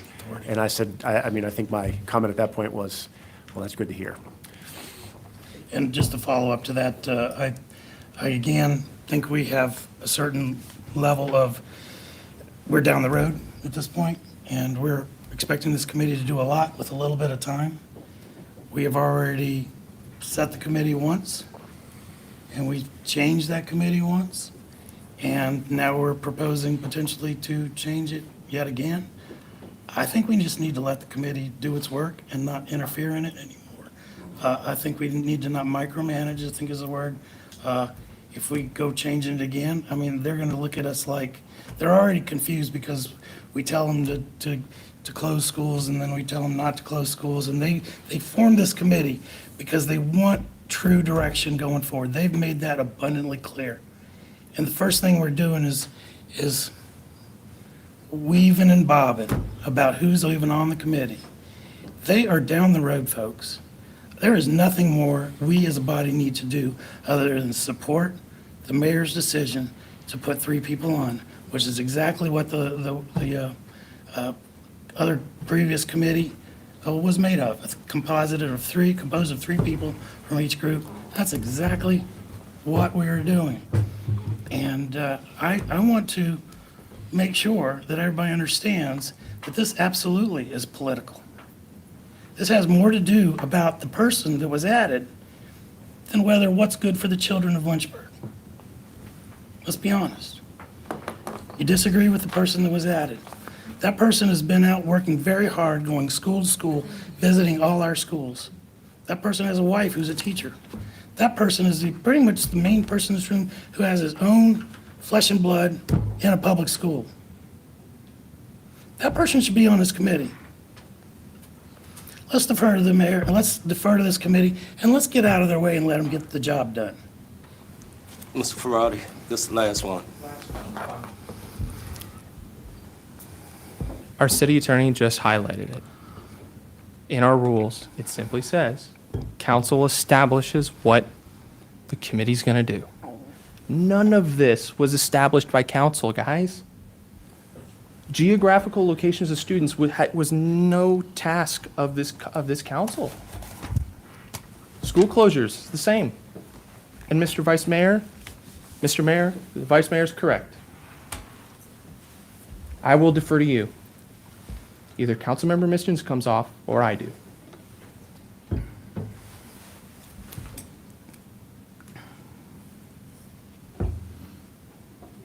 Mr. Mayor,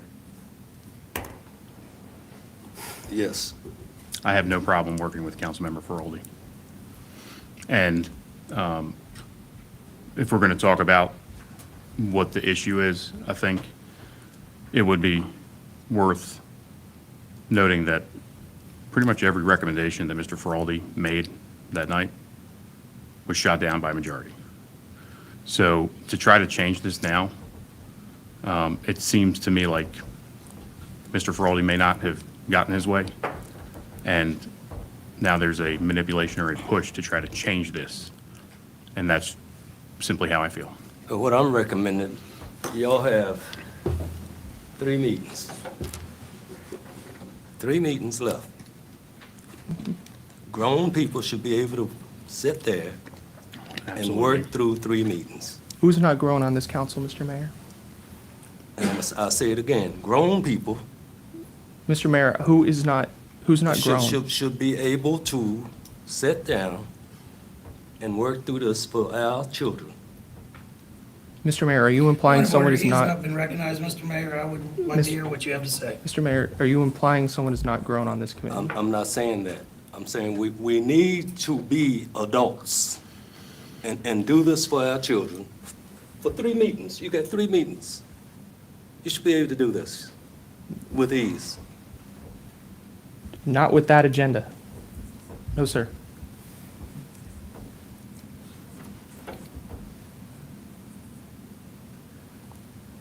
You have time to go back and rework it. This is just a steering committee. You go in, you look at things, and you try to fix the problems. And I know y'all could do this. I know you can. I agree. I know you can, Chris. Mr. Faradi, I know you can. I have every confidence in you that you can do this. And Mr. Mayor, based off your decision, I have none in you on this matter. Thank you. Thank you. I'm not on the committee anymore. Thank you, Mr. Mayor. Mr. Thank Mayor, you. I'd like to recommend that we move on to the next agenda item. Yes.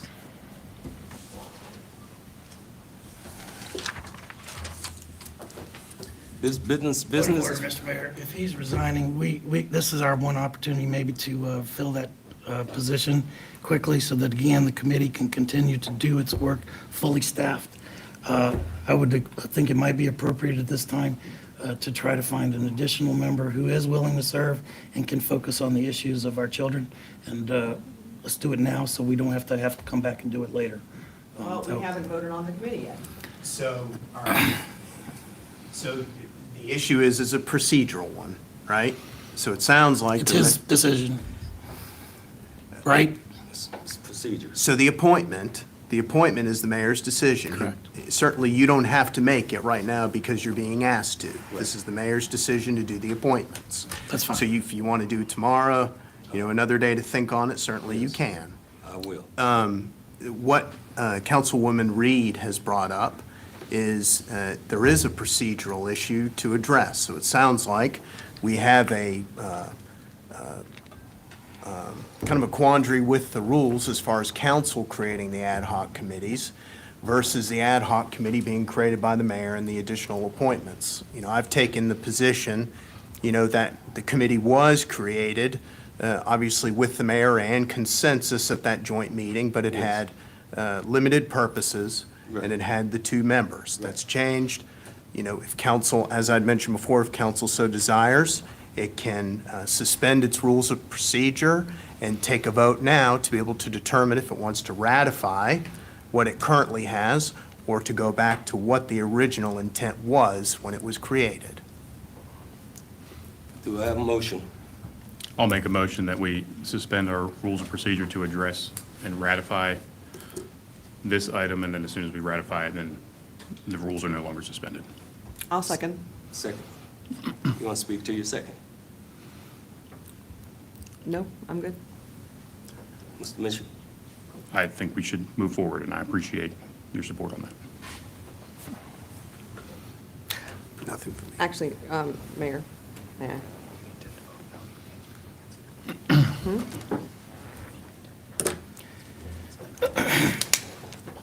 Any further discussion?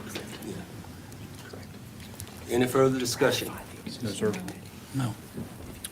Mr. Mayor, call the vote. Mr. Wilder? So are we voting on the establishment of the committee? Is that the? Yes, ratification as it currently Are we stands. standing between the members of the committee, or is that the mayor's assignment?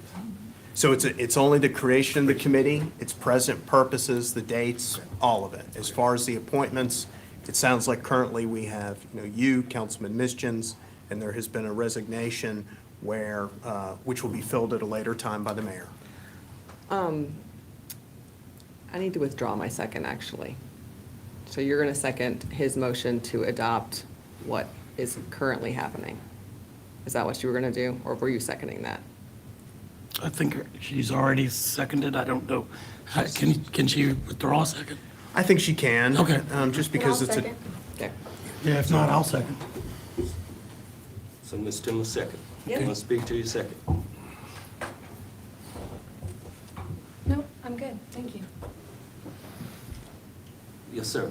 I'd like to point out that we are now ratifying a new path to this committee with no public oversight other than the cameras.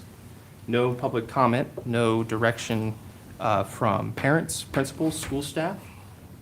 If the schools are supposed to be driving this, I would certainly love to hear what the full school board wants to see happen here. I think this is downright rotten. Thank you, Mr. Mayor. Mr. Mayor, Yes. just one thing to add. I've met with just about every principal except for two. They were thrilled to death with what we were doing. I've talked to teachers. They are thrilled to death with what we are doing. I've talked to parents. They're thrilled to death with people going into the schools and looking at the schools and looking at the issues and highlighting the issues and actually trying to tackle this problem. So I think we're good. Yes, ma'am. We've had 2 years to do this. You and I have been in these schools together. We know what's wrong with these schools. This was done way before now, till this committee and members of this council decided to start looking at the problems of the schools. We have an entire folder of all these problems that I took up to Richmond with me when I met with Secretary of Education. So all the stuff that is now being discovered last week has been here, and we've had 2 years to look for it, and we've been in these schools and seen it. This is not new. We should not be doing the job of the schools. They're asking us to do their work. It is their job to tell us what they want, not us to go, our job's to go do it. It's good for us to know. We've already known. They've been asking for this same stuff from us for 2 years, and we haven't given it to them. Now, our city manager is giving us the opportunity to give them the money, and then they're gonna have an opportunity to decide how they wanna spend it. We're doing extra work. This committee, what is it identified here? This is extra work. This is 2 meetings a month for the next 2 months, extra work that doesn't need to be done. We've done our work. They need to do their work. They've given their request to us for 2 budgets in a row, and we've told them no. This has already been done. And now it's taking time out of everybody's lives that doesn't need to be taken away. We didn't agree to this. And you have committee members already fighting the first night. Secret recordings, all kinds of ridiculousness, fighting. It's not going to improve.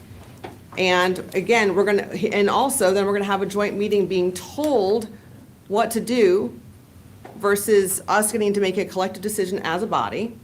And what if we don't agree then? The whole point of our budget discussions and meetings is for us to get to decide collectively, not being told now and probably strong-armed. It is our job as a council to go investigate. That's what I did the last 2 years, and not all of a sudden last second. So I don't agree with this committee. I don't agree with the rules. And I wouldn't, if we had a chance to vote on it, I certainly would not support it continuing. Ms. Tillman? Thank you, Mr. Mayor. I'm happy to do the extra work. I think it's necessary to have those conversations with the school board when we're allocating millions of dollars that will impact the children, not just directly through the schools, but indirectly through the tax burden and how that impacts their families. So this is a conversation that needs to be had. It's a very valuable conversation, and being able to have it in a place of transparency where the community can engage with it, as we've been moving toward with more transparency with cameras and that sort of thing, I think is a very valuable discussion. And I'm happy to participate in that discussion. I think it would be really valuable. Thank you. Mr. Mitchell?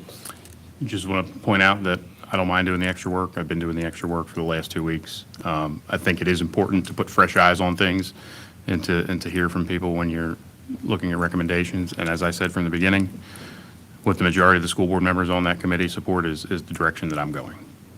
Mr. Patrick, was all these items at that meeting discussed with school board?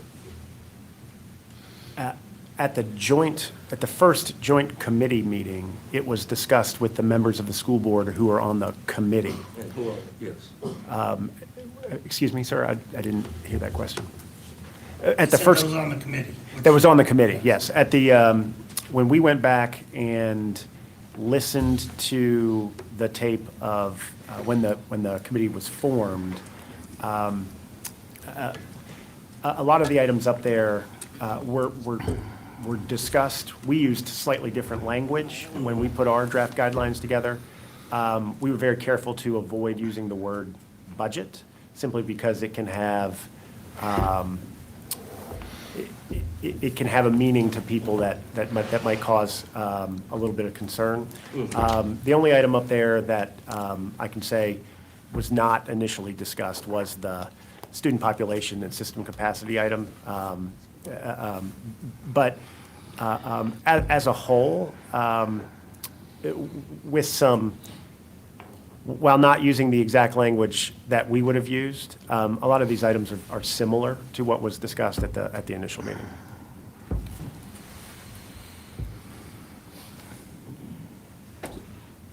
I'd like to call a question. Yes. Councilmember Feraldi? No. Councilmember Missions? Yes. Councilmember Reed? No. Councilmember Timmer? Yes. Councilmember Wilder? No. Vice Mayor Deemer?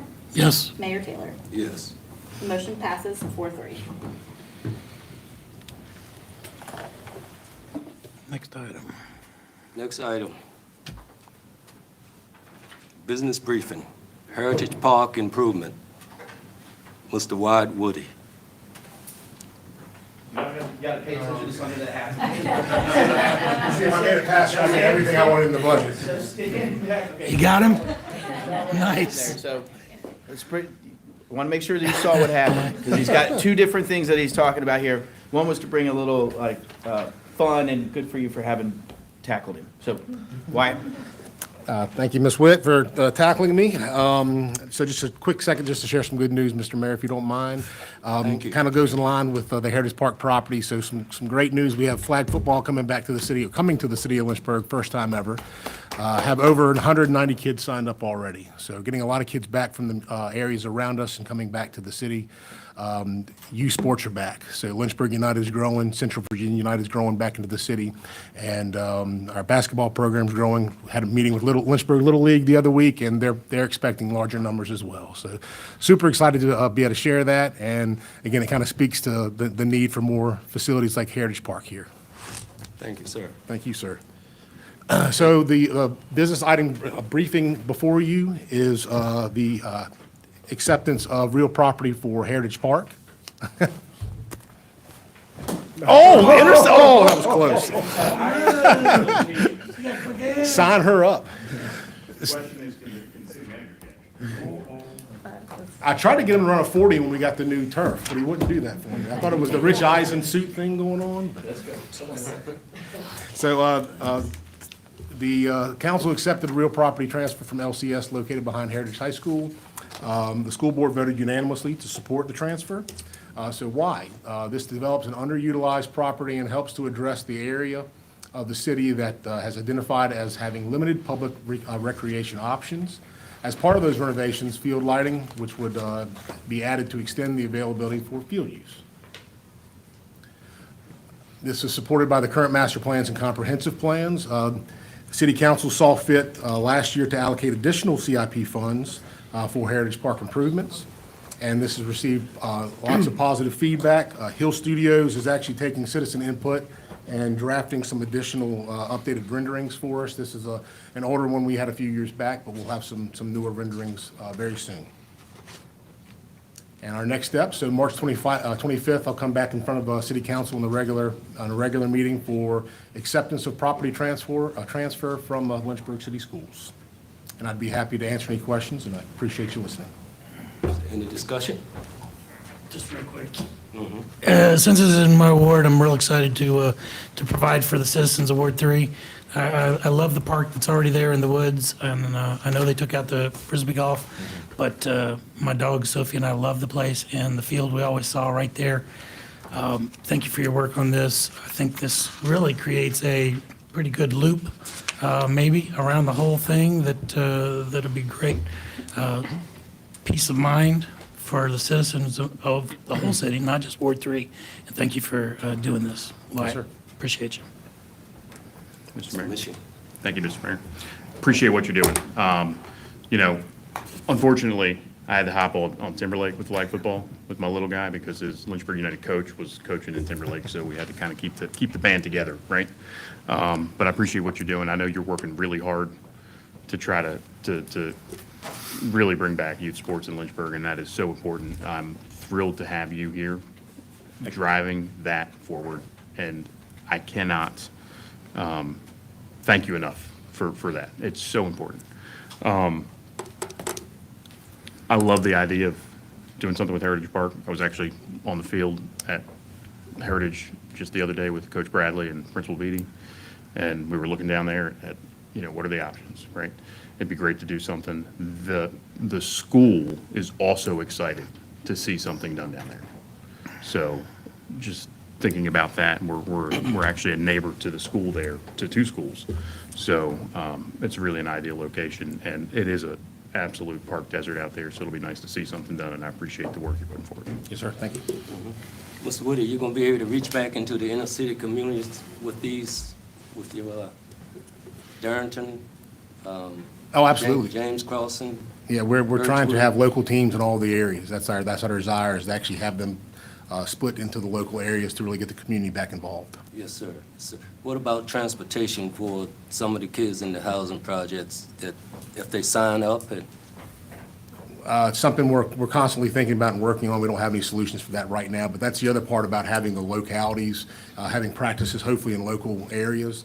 It's a walkability thing, right? So if the child doesn't have access to drive, perhaps they can walk to the local school, Yeah. and then we'll converge on Sundays for games at Lincoln. okay. Thank you, sir. Yes, sir. My pleasure. Mr. Mitchell? Just a suggestion on what you just added is, maybe we need to do a call to local churches to see if they can support transportation, if there are transportation needs with that. I think that there's local churches that would probably have vehicles and volunteers available to support that. Absolutely. Anyone else? Thank you, sir. Thank you. Thank you. Mr. Mayor, looking at the time, if you'd like, we can move the next business item briefing to the Virginia, the grant award to the Finance Committee on the 25th, if you'd like. Yes, sir. And then also, there's a closed session item that's positioned for Tim, and just recognizing time, we can also reschedule that one as well. So just pull those off of your agenda, and that would then enable you to move ahead to roll call, sir. Yes, sir. Thank you, sir. You're welcome, sir. Roll call. I covered my items in PPC today, so I'm good. Thank you. Nothing other than Thomas Road just closed out the basketball season with Impact Sports. Huge turnout there, lots of kids. They're doing really great things. Kind of dovetails on the conversation that we had here about really having this, this resurgence of youth sports in Lynchburg. They're a big partner in that. And then also something that came to my mind is we still haven't recognized the LCA Bulldog football team for their championship. And I think that we should, I can speak to that. We are working with the school. we are working to get that done. Contact. Fantastic. Yes. Mr. Damon? Mr. Mayor, I just wanted to put a shout out to the Citizens Academy that I'm attending as Citizen Deemer. And I've had a great first meeting with our staff, the appointeds, and they did a great presentation. I appreciate what they did to make that class very aware of the hard work that y'all do. I really look forward to going through this. Second issue I have is the Mayor's Red Cross Blood Drive. I've talked to you about this a few times. I just want to reiterate that I'm a strong proponent of that. It helps provide blood for citizens, especially in times of disaster or other things that require extra blood to save lives. So I appreciate that you've committed to keep that going, and I look forward to seeing that schedule and when we're going to be continuing the good work that Ms. Reed did in the past. So thank you both for your willingness to do that. And Ms. Alicia is assisting in this. And I'm willing to help too. I made that clear. at least give. Dr. Wild? Yes, thank you. The Business Alliance had their annual breakfast, I think it was last Friday. I want to commend them for the work they're doing, all of our business partners working together. And also they recognized Mark Spain at that event, which was beautiful for the work that he did in our community. He's truly missed. Also, the Legacy Museum had a centennial celebration for persons who are over 100. I think they recognized about 5 ladies who are over 100. And one of the ladies they recognized was Miss Waller's teacher, which is amazing that her teacher is still alive. She lives at the summit. She didn't make the event, but again, it reckons about 5 people that are over 100. It also pays special recognition to Miss Virginia Jefferson Davis, who passed last year, I think at 111, I believe, but they did recognize her and her family. Thank you. Thank you. So to them, and also the Links also sponsored that event, yes. Thank you. Ms. Reed? Just wanted to thank the Liberty University School of Medicine for coming over to the Boys and Girls Club this week. They did a science fair for the kids over there, and the kids loved it, and it was really fun. So we just appreciate them coming out and showing the kids some cool things. So thank you. Mr. Ferrari? All right. Yes, Ms. Timmer? I'd like to move that we not go into closed session today. Second.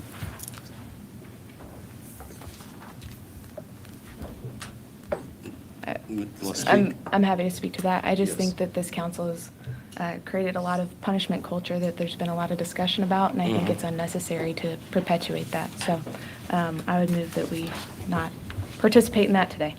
Okay. May I have a vote?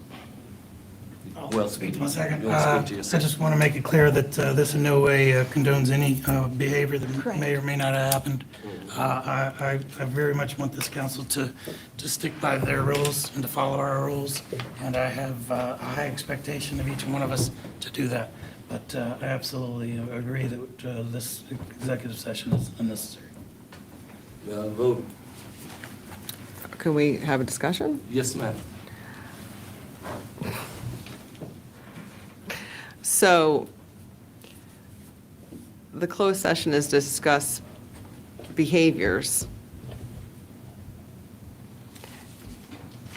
And then we're not going to go into closed to discuss behaviors, although we've been reminded recently about how there's been agreements to discuss things behind closed doors.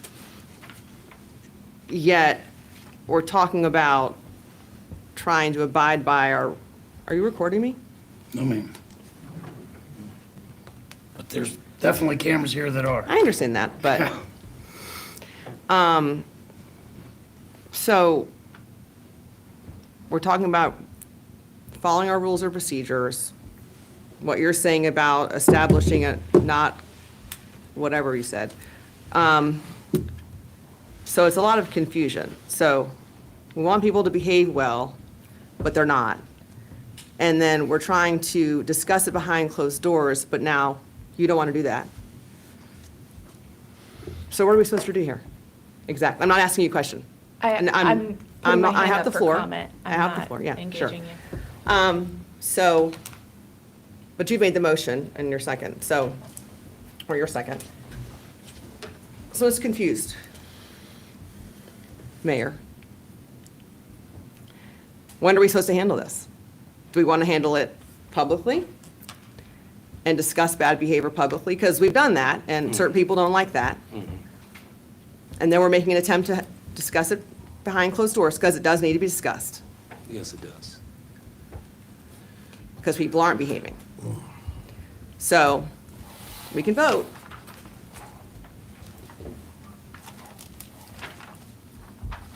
Yes, Ms. Tillman?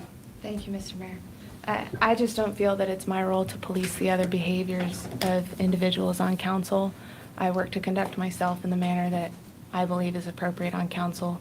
If there are official concerns, I think that those should go through the appropriate avenues, but I have not seen a lot of value come to the table from the nature of policing behavior, whether it's going in this direction or in this direction. I just have not seen the value that that has produced on council or in the trajectory of the results for the city.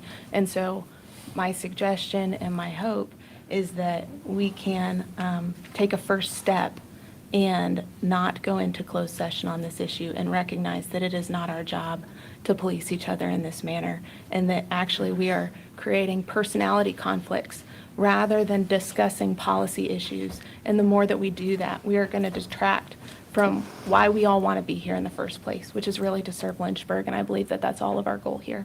So that's why I made the motion. I would have made the motion whether it was the previous individual agenda item regarding Mr. Peraldi, and now with the new agenda item regarding Mr. Mischins, my motion was and would have been the same, and my suggestions have been the same in that regard. Thank you.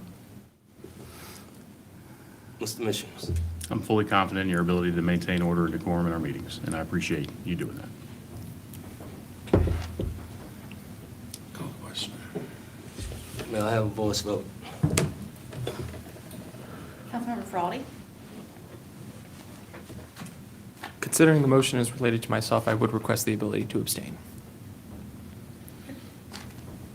Councilmember Mischins? The motion was to not go into closed session. is that Correct. Yes. Councilmember Reed? No. Councilmember Timmer? Yes. Councilmember Wilder? Yeah, I'm gonna say, I'll say yes, because I don't think it's gonna, whatever we do, it's not gonna help. For the past 2 years, we've had some chaos, so it's not gonna help. They're gonna keep doing what they're doing, unfortunately. So I don't think it's gonna help anyway. It's like, I don't think it's gonna help. It's just, you know, it's so uncomfortable. Every meeting you come to, and I'm gonna say this, I don't know if I can say it this time. I didn't want to say it because I don't want to go back and forth. I disagree with certain people being on the school committee because it just brings more chaos.